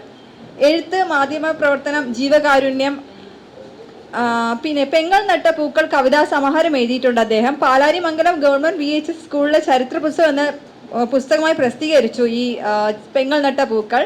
ആനുകാലികങ്ങൾ, കഥ, കവിത എഴുതുന്നു. നിരവധി പ്രാദേശിക അവാർഡുകൾ ലഭിച്ചിട്ടുണ്ട്. ഡോക്ടർ C അബ്ദുൾ സലാം, കലാ, സാഹിത്യ, സാംസ്കാരിക, ബിസിനസ്, സാമൂഹ്യ കാരുണ്യ പ്രവർത്തകൻ. കണ്ണൂരിലെ സംഗമം ഗ്രൂപ്പ് ഡയറക്ടറാണ്. സാമൂഹ്യ സാംസ്കാരിക രംഗത്ത് കണ്ണൂരിലെ നിറസാന്നിധ്യമാണ്.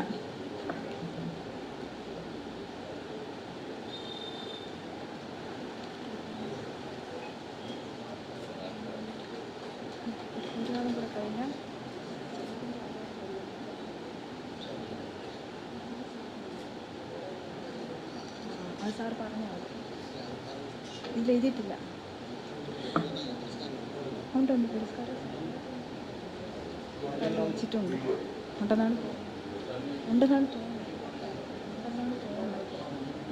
മുഹമ്മദ് ഷമീർ EV, കേരള റെസ്ലിംഗ് ചാമ്പ്യനാണ്. കായിക കേരളത്തിന്റെ അഭിമാന സ്തംഭമായി നിലകൊള്ളുന്നു.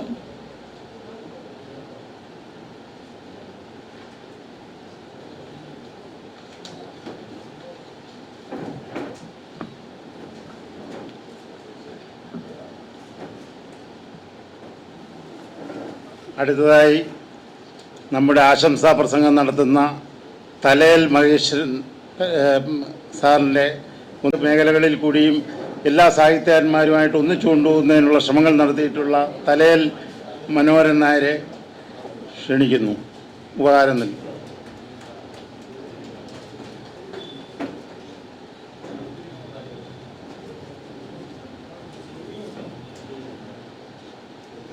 ഭാഷണം നടത്തുന്നതിന് വേണ്ടി ഡോക്ടർ ജിനേഷ് കുമാർ എരമം സാറിനെ ആദരപൂർവ്വം ക്ഷണിക്കുന്നു. ഉദ്ഘാടനം നിർവഹിച്ച ബഹുമാനപ്പെട്ട ശ്രീ പന്നി രവീന്ദ്രൻ സാർ, വേദിയിലുള്ള ബഹുമാന്യരെ, പ്രിയമുള്ളവരെ, ജാലകം സാംസ്കാരിക വേദിയും മലയാളം ന്യൂസ് നെറ്റ്വർക്ക് ചാനലും ചേർന്ന് സംഘടിപ്പിച്ച ഈ വള്ളത്തോൾ നാരായണ മേനോൻ അനുസ്മരണ പരിപാടിയിൽ വള്ളത്തോളിനെ കുറിച്ച് വളരെ കൃത്യമായി തന്നെ അധ്യക്ഷൻ സൂചിപ്പിച്ചു കഴിഞ്ഞു. മഹാകവി ത്രയത്തിൽപ്പെട്ട വള്ളത്തോൾ നാരായണ മേനോനെ കുറിച്ച് പുതിയ കാലത്ത് ഏറെ പഠിക്കാനുണ്ട് എന്ന് അദ്ദേഹം സൂചിപ്പിച്ചു കഴിഞ്ഞു. വള്ളത്തോൾ നാരായണ മേനോനെ പല വിശേഷണങ്ങളും കൊടുത്ത് നമ്മൾ ഇതിനകം തന്നെ പഠിച്ചിട്ടുണ്ട്. കവി സാർവഭൗമൻ എന്നൊക്കെയാണ് അദ്ദേഹത്തെ വിശേഷിപ്പിച്ചിട്ടുള്ളത്. ഏത് വിഷയവും കവിതയാക്കിയ ഒരാളായിരുന്നു വള്ളത്തോൾ. കീറത്തലയണ, തലയിലെ നര, കോഴി, റഷ്യ, ചൈന, മാവോ, സ്റ്റാലിൻ എന്ന് തുടങ്ങി എന്താണോ ചുറ്റും കാണുന്നത് അത് മുഴുവൻ അദ്ദേഹം കവിതയാക്കി മാറ്റുകയുണ്ടായി. വള്ളത്തോളിൻ്റെ കവിതയെ ഇന്ന് പഠിക്കുമ്പോൾ നാം തിരിച്ചറിയുന്ന ഒരു കാര്യമുണ്ട്. എങ്ങനെയാണ് കാലം ഒരു കവിയിൽ പ്രവർത്തിക്കുന്നത്, സാമൂഹിക ചലനങ്ങൾ എങ്ങനെയാണ് എഴുത്തിനെ സ്വാധീനിക്കുന്നത്? വള്ളത്തോൾ ഒരു നായർ സ്ത്രീക്ക് പിറന്ന ഒരു മകനാണ്. അദ്ദേഹത്തിൻ്റെ അച്ഛൻ ഒരു നമ്പൂതിരിയാണ്, ദാമോദരൻ ഇളയത്. വളരെ പൗരാണികമായ പശ്ചാത്തലമുള്ള ഒരു കുടുംബത്തിലാണ് അദ്ദേഹം വളർന്നു വന്നത്. ചെറുപ്പത്തിലെ സംസ്കൃതമാണ് പഠിച്ചത്. 12-ാം വയസ്സ് മുതൽ അദ്ദേഹം സംസ്കൃതം പഠിക്കാനും എഴുതാനും ഒക്കെ തുടങ്ങിയിട്ടുണ്ട്. ബിക്കാനീർ വരെ പോയി സംസ്കൃത ഗ്രന്ഥങ്ങൾ അദ്ദേഹം കണ്ടെടുത്ത് വായിച്ച് പഠിച്ചിട്ടുണ്ട്. അപ്പോൾ വളരെ വലിയ പാണ്ഡിത്യം അദ്ദേഹം സംസ്കൃതത്തിൽ നേടിയിട്ടുണ്ട്. സ്വാഭാവികമായും അദ്ദേഹത്തിൻ്റെ കൃതികൾ, സാഹിത്യമഞ്ജരിയിലെ രചനകൾ ഒഴികെ മിക്ക കൃതികളും പുരാണ കഥകളെ അടിസ്ഥാനമാക്കിയുള്ളതാണ്. വള്ളത്തോളിൻ്റെ കവിതയെ എങ്ങനെയാണ് നവോത്ഥാന പ്രസ്ഥാനം സ്വാധീനിച്ചത്, എങ്ങനെയാണ് ദേശീയ പ്രസ്ഥാനം സ്വാധീനിച്ചതെന്ന് സൂക്ഷ്മമായി നമുക്ക് പരിശോധിക്കേണ്ടതുണ്ട്. ആദ്യകാലത്ത് വള്ളത്തോൾ എഴുതിയ കവിതകളിലൊക്കെ നമ്മുടെ കഴിഞ്ഞ കാലം മഹത്തായിരുന്നു എന്നാണ് പറഞ്ഞുകൊണ്ടിരുന്നത്. സ്വാഭാവികമായും അങ്ങനെ ഒരു അന്തരീക്ഷത്തിൽ ജനിച്ചു വളർന്ന കവി നമ്മുടെ ഭൂതകാലമൊക്കെ ഗംഭീരമായിരുന്നു എന്ന് പറയുന്നതിൽ അത്ഭുതമില്ല. പക്ഷെ പിന്നീട് ദേശീയ പ്രസ്ഥാനവുമായി ബന്ധപ്പെടാൻ തുടങ്ങിയപ്പോൾ, നവോത്ഥാന പ്രസ്ഥാനത്തിന് സ്വാധീനം ഉണ്ടായി തുടങ്ങിയപ്പോൾ വള്ളത്തോളിൻ്റെ കാഴ്ചപ്പാട് ആകെ മാറുകയാണ്. ഭൂതകാലത്തെ എങ്ങനെയാണ് കൈകാര്യം ചെയ്യേണ്ടതിനെ കുറിച്ച് കൃത്യമായ ബോധം അദ്ദേഹത്തിന് ഉണ്ടാവുകയാണ്. വില്യം ജെയിംസ് എന്ന ചരിത്രകാരൻ പറഞ്ഞിട്ടുണ്ട്, ഭൂതകാലത്തിന് കനലുമുണ്ട്, ചാരവുമുണ്ട്. ചാരം നമ്മൾ കൊണ്ടു നടക്കേണ്ട കാര്യമില്ല, അത് കഴിഞ്ഞതാണ്. പക്ഷേ കനൽ നമ്മൾ കൊണ്ടു നടന്നേ പറ്റൂ, ഇനി തീ ഉണ്ടാക്കണമെങ്കിൽ.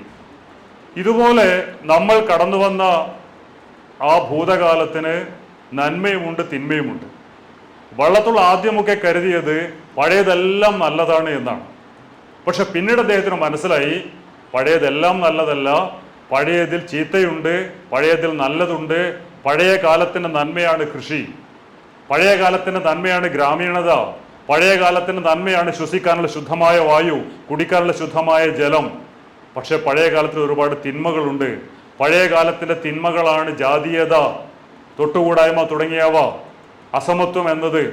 ഇങ്ങനെ ഈ പഴയ കാലത്തിൻ്റെ നന്മ തിന്മകളെ തിരിച്ചറിയാൻ നമ്മുടെ വള്ളത്തോളിനെ പ്രേരിപ്പിച്ചത് മറ്റൊന്നുമല്ല, നവോത്ഥാന പ്രസ്ഥാനവും ദേശീയ പ്രസ്ഥാനവുമാണ്.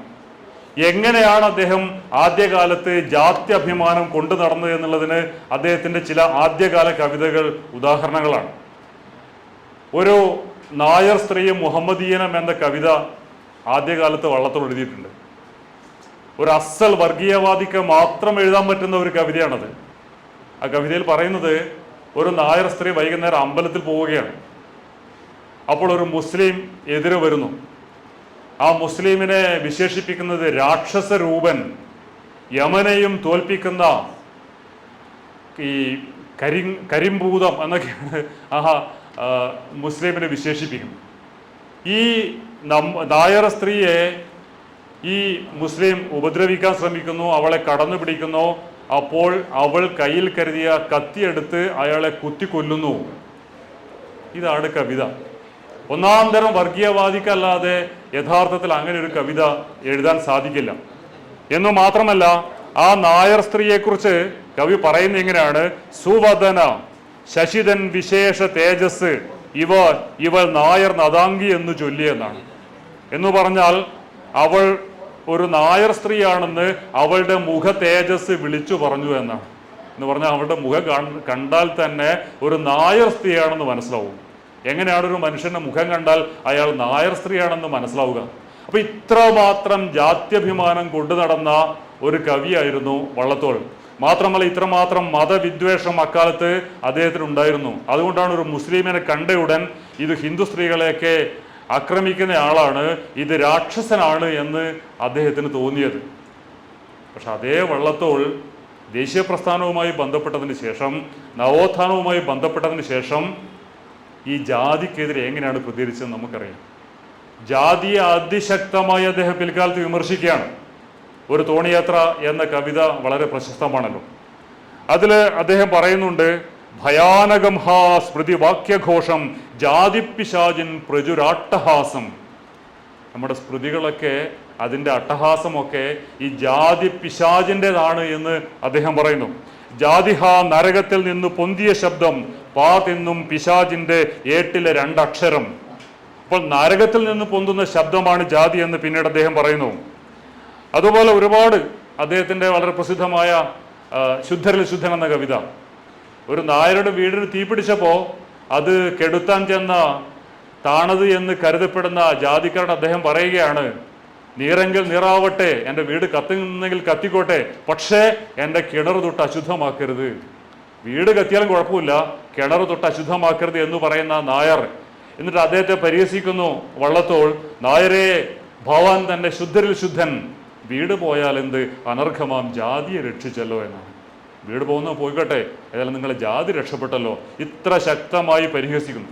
ഒരു കാലത്ത് ജാതിയെ ന്യായീകരിച്ചയാൾ, ജാതിയുടെ പേരിൽ അഭിമാനം കൊണ്ടയാൾ പിൽക്കാലത്ത് എങ്ങനെ മാറുന്നു, എങ്ങനെ ജാതിയെ ഇത്ര ശക്തമായി വിമർശിക്കുന്നു. ഇതാണ് ഞാൻ പറഞ്ഞത്, എങ്ങനെയാണ് കാലം ഒരു കവിയിൽ പ്രവർത്തിക്കുന്നത്, എങ്ങനെയാണ് സാമൂഹിക ചലനങ്ങൾ പ്രവർത്തിക്കുന്നത് എന്നുള്ളത്. മുസ്ലിമിനെ ഈ പറയും പോലെ രാക്ഷസനെന്നും ഈ കാലനെ നോക്കി വിശേഷിപ്പിച്ച അതേ വള്ളത്തോൾ പിൽക്കാലത്ത് മുഹമ്മദ് നബിയെ കുറിച്ച് കവിത എഴുതുന്നുണ്ട്. മുഹമ്മദ് നബിയെ വളരെ ആദരപൂർവ്വം അദ്ദേഹം ആ കവിതയിൽ അവതരിപ്പിക്കുന്നുണ്ട്. മാത്രമല്ല നിത്യകന്യക എന്ന ഒരു കവിതയിൽ അദ്ദേഹം പറയുന്നു, ശേന്ദ്രൻ എന്ന് പറയുന്ന ഒരു പാവപ്പെട്ട ഒരാൾ നിവൃത്തിയില്ലാതെ തൻ്റെ കന്നുകുട്ടിയെ വിൽക്കുകയാണ്. അവസാനം അറവുകാർ അത് അറുക്കാൻ കൊണ്ടുപോവുകയാണ്. അതിനെ സ്വന്തം കയ്യിലെ കാശ് കൊടുത്ത് തിരിച്ച് വാങ്ങിക്കൊടുക്കുന്ന ഒരു മുസ്ലിമിനെ അതിൽ അവതരിപ്പിക്കുകയാണ്. ആ മുസ്ലിമിനെ അദ്ദേഹം വിശേഷിപ്പിക്കുന്നത് ദയാദൂതൻ പോലൊരു മുസ്ലിം മാന്യനെന്നാണ്.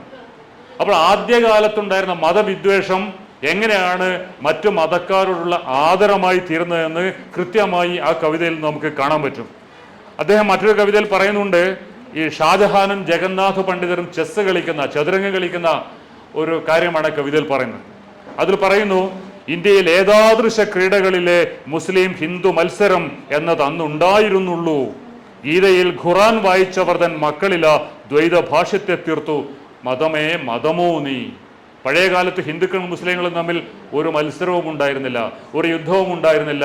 ആകെ ഉണ്ടായിരുന്ന മത്സരം ഈ ചതുരംഗം പോലുള്ള മത്സരങ്ങൾ മാത്രമായിരുന്നു എന്നാണ്. അപ്പോൾ ഒരമ്മ പെറ്റ മക്കളെ പോലെ കഴിഞ്ഞവരാണ് ഹിന്ദുക്കളും മുസ്ലിങ്ങളും എന്നുള്ള വളരെ മതനിരപേക്ഷമായ കാഴ്ചപ്പാടിലേക്ക് വള്ളത്തോൾ പിൽക്കാലത്ത് എത്തുകയാണ്.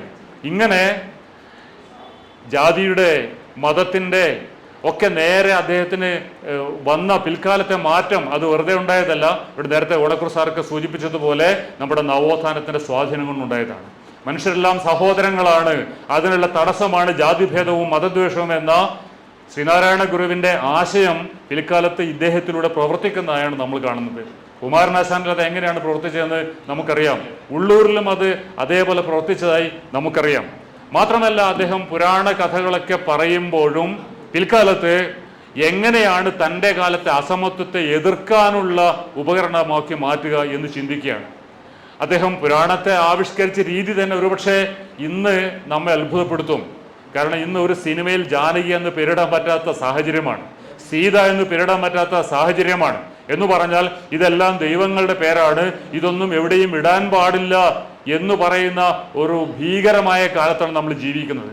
പണ്ട് വി ടി ഭട്ടതിരിപ്പാട് അദ്ദേഹത്തിൻ്റെ കർമ്മവിഭാഗം എന്ന ആത്മകഥയിൽ ഒരിടത്ത് പറയുന്നുണ്ട്, അദ്ദേഹത്തിൻ്റെ അച്ഛൻ അദ്ദേഹത്തിൻ്റെ വീട്ടിൽ കുറച്ച് മറ്റ് ജാതിയിൽപ്പെട്ട സുഹൃത്തുക്കൾ വന്ന് ഭക്ഷണം കഴിക്കുമ്പോൾ പെട്ടെന്ന് അവിടെ കയറി വരികയാണ്. അപ്പോൾ നിങ്ങൾ ഏത് ഇല്ലത്ത് നിന്നാണ് ചോദിക്കുന്നു. അപ്പോൾ വീട്ടിക്കാകെ പേടിയായി, കാരണം ഇവർ ഈഴവ സമുദായക്കാരാണെന്ന് പറഞ്ഞാൽ അച്ഛൻ എങ്ങനെയാണ് പ്രതികരിക്കുക എന്ന് അറിയില്ല. പക്ഷെ അദ്ദേഹം പറയുന്നു, അച്ഛ ഇവർ ഇല്ലത്തുനിന്ന് വന്ന ആൾക്കാരൊന്നുമല്ല, ഇവരെൻ്റെ സുഹൃത്തുക്കളായ ഈഴവ സമുദായക്കാരാണെന്ന് പറയും. വീട്ടിൽ വിചാരിച്ചു അച്ഛൻ ഇപ്പോൾ പൊട്ടിത്തെറിക്കും, ഇവരെന്നിട്ട് വീട്ടിൽ നിന്ന് പുറത്താക്കും. പക്ഷേ ബീറ്റിയുടെ അച്ഛൻ പരമഭക്തനായ ആ പഴയ മനുഷ്യൻ അദ്ദേഹം പറഞ്ഞു, അതിനെന്താ മോനെ, എല്ലാ മനുഷ്യരും ഈശ്വരൻ്റെ അംശാവതാരങ്ങളല്ലേ, എല്ലാ മനുഷ്യരും ഈശ്വരൻ്റെ അംശാവതാരങ്ങളല്ലേ. ഹിന്ദു മിത്തോളജി അനുസരിച്ച് നമ്മൾ അംശാവതാരം അതുപോലെ പൂർണ്ണാവതാരം എന്നൊക്കെ പറയാറുണ്ടല്ലോ. എന്ന് പറഞ്ഞാൽ നമ്മളെല്ലാം ദൈവത്തിൻ്റെ അംശാവതാരങ്ങളാണ്. നമ്മുടെ എല്ലാം പേര് ദൈവത്തിൻ്റെ പേരാണ്. ദാമോദരൻ എന്ന് പറഞ്ഞാൽ, നാരായണൻ എന്ന് പറഞ്ഞാൽ, ദാക്ഷായണി എന്ന് പറഞ്ഞാൽ, മുഹമ്മദ് എന്ന് പറഞ്ഞാൽ ഇതെല്ലാം ദൈവത്തിൻ്റെ പേര് തന്നെയാണ്. അപ്പോൾ അങ്ങനെയാണെങ്കിൽ ഒരു സിനിമയിൽ ജാനകി എന്ന് പേരിടാൻ പറ്റില്ല, സീത എന്ന് പേരിടാൻ പറ്റില്ല എന്നൊക്കെ പറയുന്നതിൻ്റെ അസംബന്ധം നമ്മൾ ആലോചിച്ച് നോക്കുക. എന്നാൽ വള്ളത്തോൾ എങ്ങനെയാണ് പുരാണ കഥകളെ കവിതയിലൂടെ കൊണ്ടുവന്നത്? ഒറ്റ ഉദാഹരണം പറയാം. വെണ്ണതോൽക്കുമുടലിൽ സുഗന്ധിയാം എണ്ണ തേച്ച അരയിൽ ഒറ്റമുണ്ടുമായി തിണ്ണമേൽ അമരുമാ നദാങ്കി മുക്കണ്ണനേകി മിഴികൾക്കൊരു ഉത്സവം. അതിൻ്റെ അർത്ഥം എല്ലാവർക്കും അറിയാലോ. വെണ്ണ തോൽക്കുന്ന ഉടലിൽ സുഗന്ധിയായ എണ്ണ തേച്ച് അരയിൽ ഒറ്റ മുണ്ടുമുടുത്ത് തിണ്ണമേൽ ഇരിക്കുന്ന ആ സുന്ദരി, അതാണ് കവിതയിലെ വിഷയം. ഇത് ഒരു ചിത്രകാരൻ ചിത്രമാക്കി വരച്ചാൽ എങ്ങനെയുണ്ടാവും? ഒരു നഗ്ന ചിത്രമായിരിക്കുമല്ലോ, ഉറപ്പാണല്ലോ, ഒരു അർദ്ധനഗ്ന ചിത്രമായിരിക്കുമല്ലോ. പക്ഷെ ഇത് ആരെക്കുറിച്ചാണ് പറയുന്നത്? ഇത് പറയുന്നത് പാർവതിയെക്കുറിച്ചാണ്. പാർവതിയെ ഇന്ന് ഒരു കവി ഇങ്ങനെ കവിതയിൽ ആവിഷ്കരിച്ചാൽ എന്തായിരിക്കും നമ്മുടെ നാട്ടിലെ അവസ്ഥ? ഇതേ ചിത്രമാണ് MF ഹുസൈൻ വരച്ചത്. ഇതേപോലെ ഒരു ചിത്രം വരച്ചിട്ട് സരസ്വതി എന്ന് പേരിട്ടെന്ന് മാത്രമേ ഉള്ളൂ. ആ MF ഹുസൈൻ അവസാനം ഇന്ത്യ വിട്ടു പോകേണ്ടി വന്നു. അതാണ് പഴയ കാലവും പുതിയ കാലവും തമ്മിലുള്ള വ്യത്യാസം.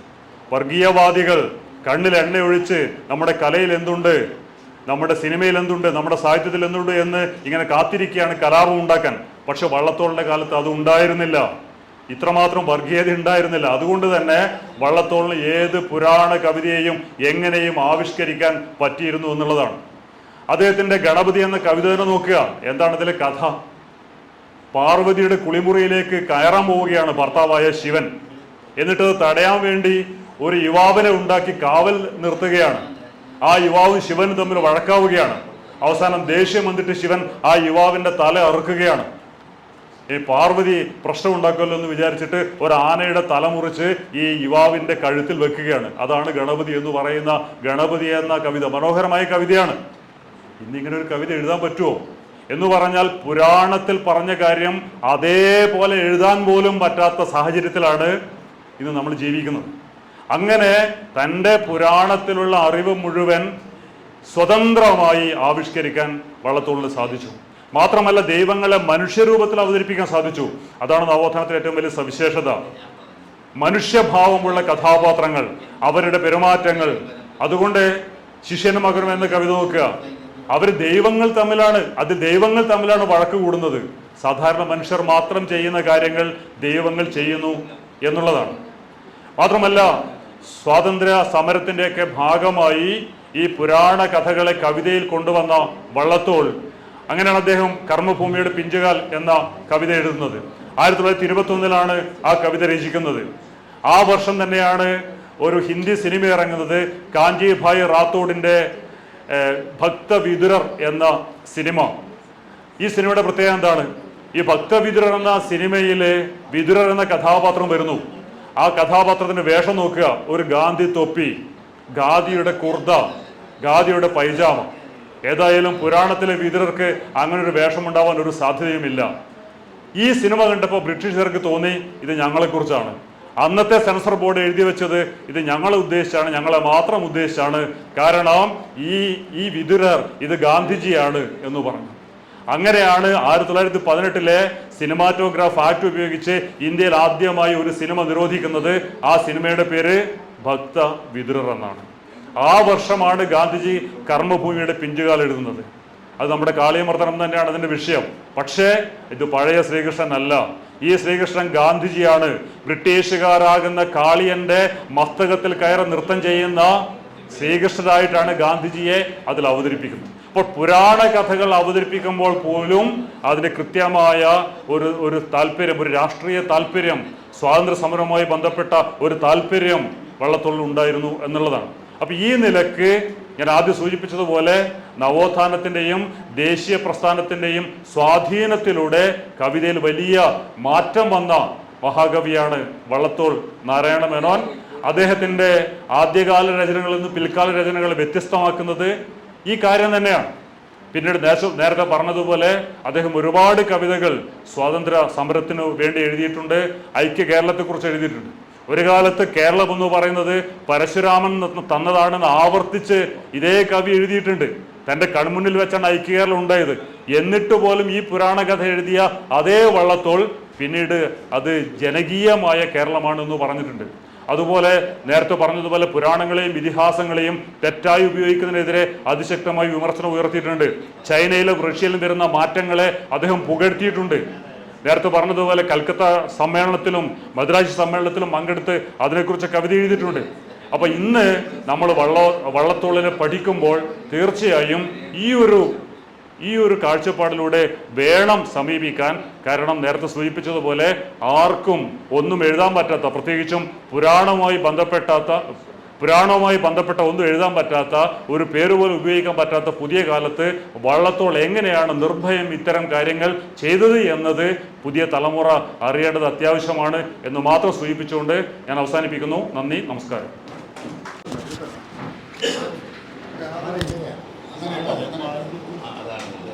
അടുത്തത് പന്നിൻ രവീന്ദ്രൻ സാർ, ജോർജ് ഓണക്കൂർ സാറിനെ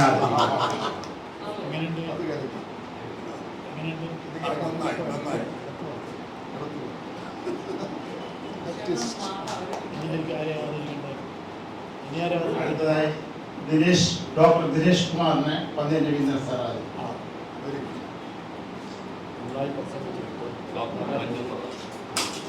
ഡോക്ടർ മഞ്ജുഷ സാറിനെ ജോർജ് ഓണക്കൂർ സാർ ആദ്യം.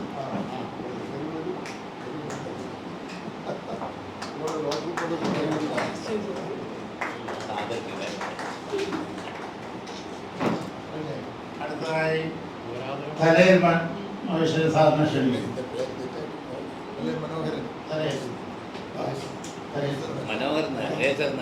തലയിൽ മനോഹരൻ സാറിനെ ക്ഷണിക്കും.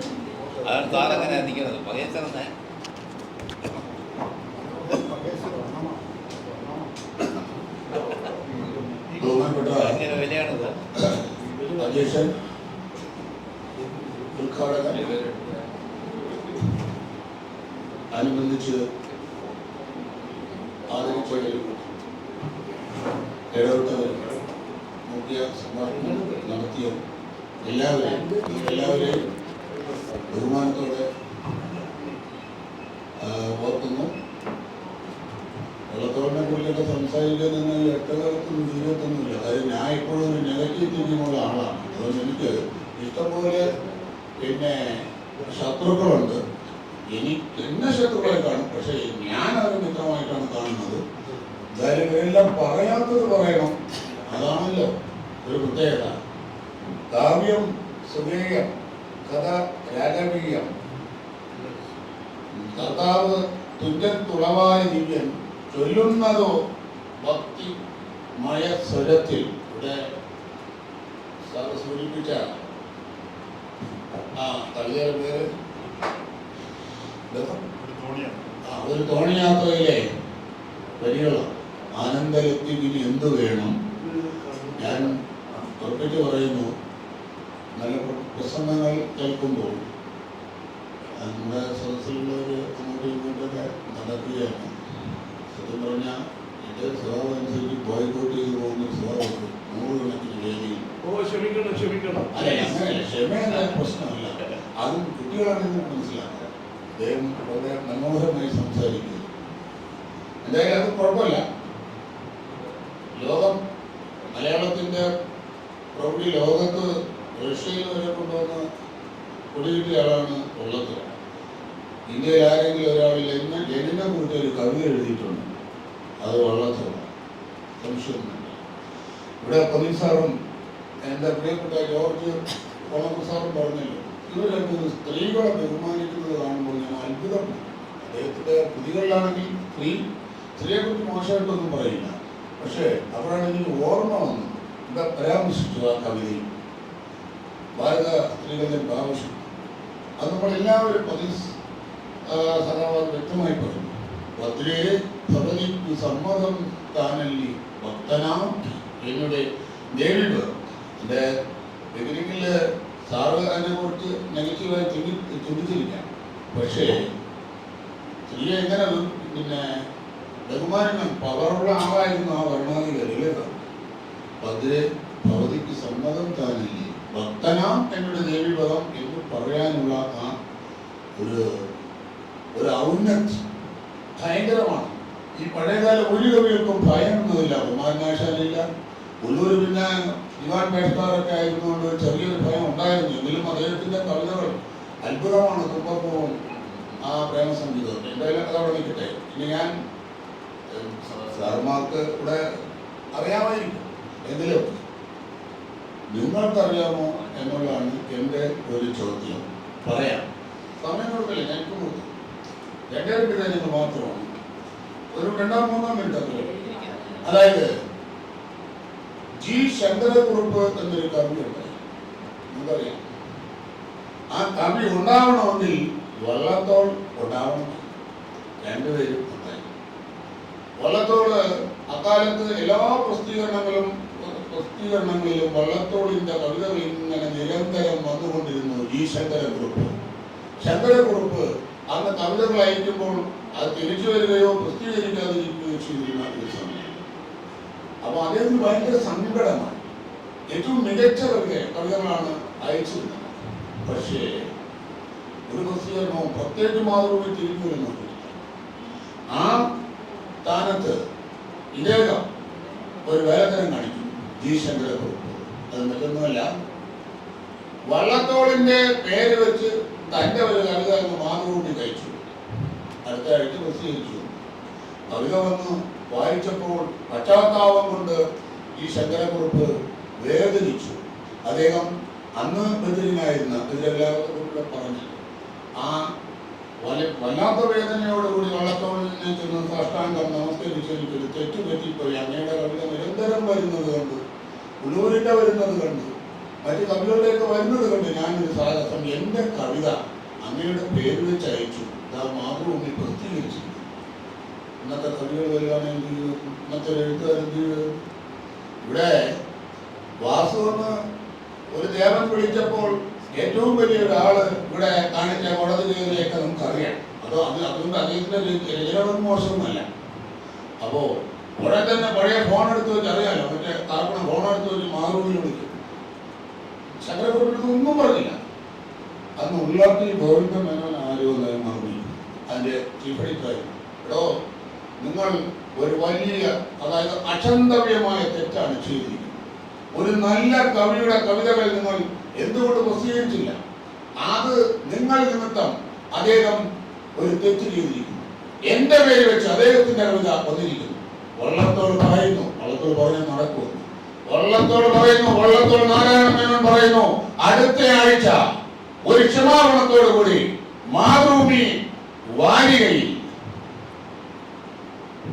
ഈ കവിത, കവിയുടെ പേര് ഞാൻ പറയുന്നില്ല, ഈ കവിത ജി ശങ്കരക്കുറുപ്പ് പേരിൽ അച്ചടിച്ചു വരികയും. അതേ പക്ഷെ ഇന്നുള്ള എഴുത്തുകാരെ കുറിച്ച് ഞാൻ ആലോചിക്കുന്നു. എത്രയോ വലിയ ഇന്ന് കാരണക്കാർ ഉയർന്നു നടക്കുന്നു, പിന്നെ നടിച്ചു കിടക്കുന്ന അദ്ദേഹത്തിന്റെ ശിഷ്യന്മാരടക്കം കുറെ ആൾക്കാരുണ്ട്. സാറ് മാപ്പലേഷു കഥാചന അയച്ചുവിട്ട ആളാണ്, ഒരവകാശവാദമില്ല. ഏതായാലും ആ ഒരു പോയിന്റ് ഇനി അടുത്തൊരു പോയിന്റ് കൂടി പറഞ്ഞ് അവസാനിപ്പിക്കാം. അതായത് റാമിറാബില എന്ന് കേട്ടിട്ടുണ്ടായി, പേര് ശരിയാണെന്ന് അറിഞ്ഞൂടാ. അതിന്റെ മലയാളം പാവങ്ങളെന്നാണ് കേട്ടത്. 1925 നാലാപ്പാട്ട് നാരായണ മേനോൻ ഇങ്ങനെ ഈ നോവല് വിക്ടറിയുടെ ഈ പാവങ്ങളെന്ന് പറഞ്ഞ നോവൽ എടുത്തിട്ട് ഇങ്ങനെ നടക്കുകയായിരുന്നു. അങ്ങനെ വള്ളത്തോളിനും പറ്റും. എന്തായത്? ഇതൊരു വലിയ നോവലാണ്. ഇന്നത്തെ വിഷയം വിശപ്പാണ്. കേൾക്കട്ടെ എന്ന് പറഞ്ഞ എൻ്റെ സമ്മതിയൊക്കെ പറഞ്ഞു കൊടുത്തതിന് ശേഷം ഇത് എത്രയും വേഗം മലയാളത്തിലായിരുന്നു എന്ന് പറഞ്ഞിട്ട് വള്ളത്തോള് പോയി. മാസങ്ങളെടുത്തു അദ്ദേഹം അത് ട്രാൻസ്ലേറ്റ് ചെയ്തു.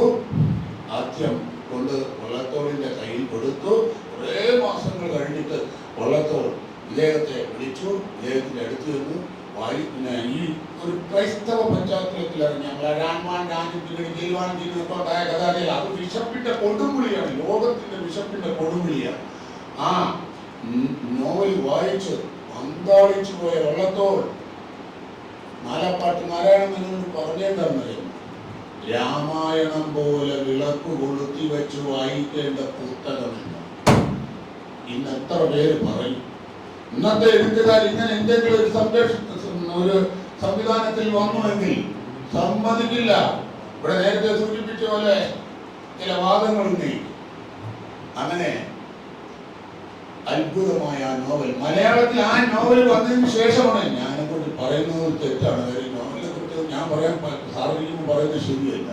ആ നോവൽ ഇറങ്ങിയതിന് ശേഷമാണ് ഇവിടെ നവോത്ഥാന മേഖലയിൽ എന്തൊക്കെയാണെന്ന് വ്യാപരിക്കപ്പെടുന്ന അല്ലെങ്കിൽ വ്യവച്ഛേദിക്കപ്പെടുന്ന കുറെ നോവലിസ്റ്റുകൾ വന്നത്. അത് വായിച്ചിട്ട് ആ ആശയം ഉൾക്കൊണ്ടിട്ട് ആ രീതി മറ്റു രീതിയിൽ തന്നെ ആവിഷ്കരിച്ചിട്ട് ഞാൻ വായിച്ചിട്ടില്ല എന്ന് പറഞ്ഞ ഉന്നതന്മാരുണ്ട്. ഒരു സംശയവും വേണ്ട. ഞാൻ തൽക്കാലം ഇതിനെക്കുറിച്ച് വേറെ ഒന്നും പറയുന്നില്ല. വള്ളത്തോളിന്റെ ഈ മാത്മികമായ ഈ മഹത്വത്തെ നമ്മൾ ഓർക്കണം, അടുത്ത തലമുറ ഓർക്കണം. ഞാൻ ഈ പറഞ്ഞ വിഷയം അന്വേഷിക്കണം, കണ്ടെത്തണം എന്നൊരു അഭ്യർത്ഥനയോടുകൂടി എന്നെ ആദരിച്ചതിന് വളരെ സന്തോഷം.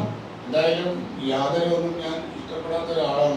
തരുമ്പോൾ നിങ്ങളെ പേടിക്കുന്നില്ല തരുന്നത്. ഈ അടുത്ത കാലത്തെ കുറേ ആദരവുകളൊക്കെ കിട്ടുന്നുണ്ട്. എന്തായാലും അതിന് പ്രത്യേക ഒരു സ്നേഹം അടയാളപ്പെടുത്തുന്നു.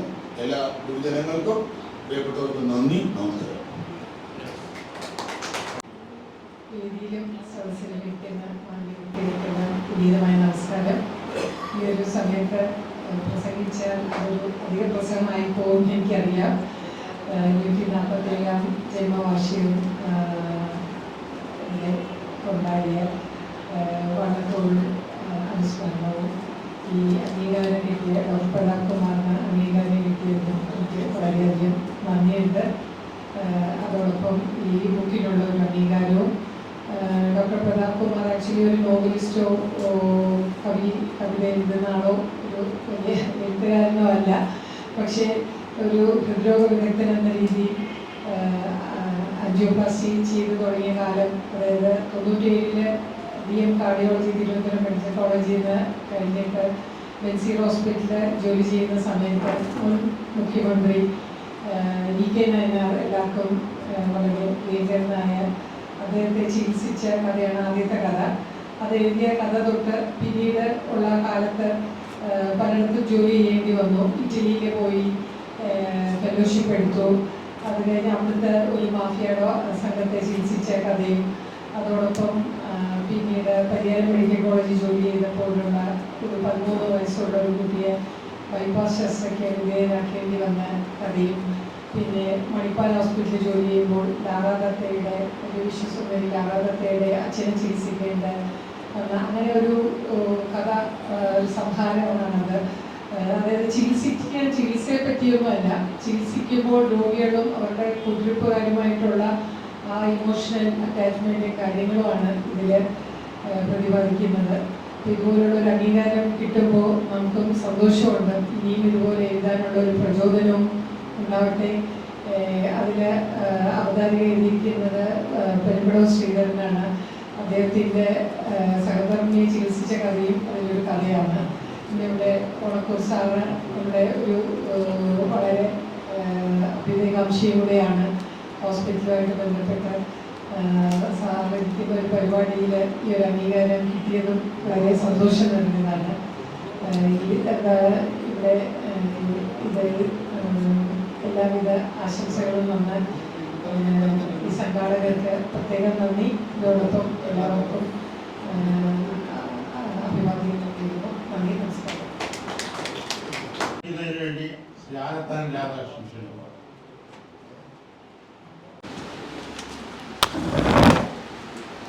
ജാലകം സാംസ്കാരിക സമിതിയും മലയാളം ന്യൂസ് നെറ്റ്വർക്കും സംയുക്തമായി സംഘടിപ്പിച്ച മഹാകവി വള്ളത്തോൾ നാരായണ മേനോൻ്റെ 147 ജന്മവാർഷികം ഉദ്ഘാടനം ചെയ്യാൻ ഇവിടെ എത്തിച്ചേർന്ന ആദരണീയനായ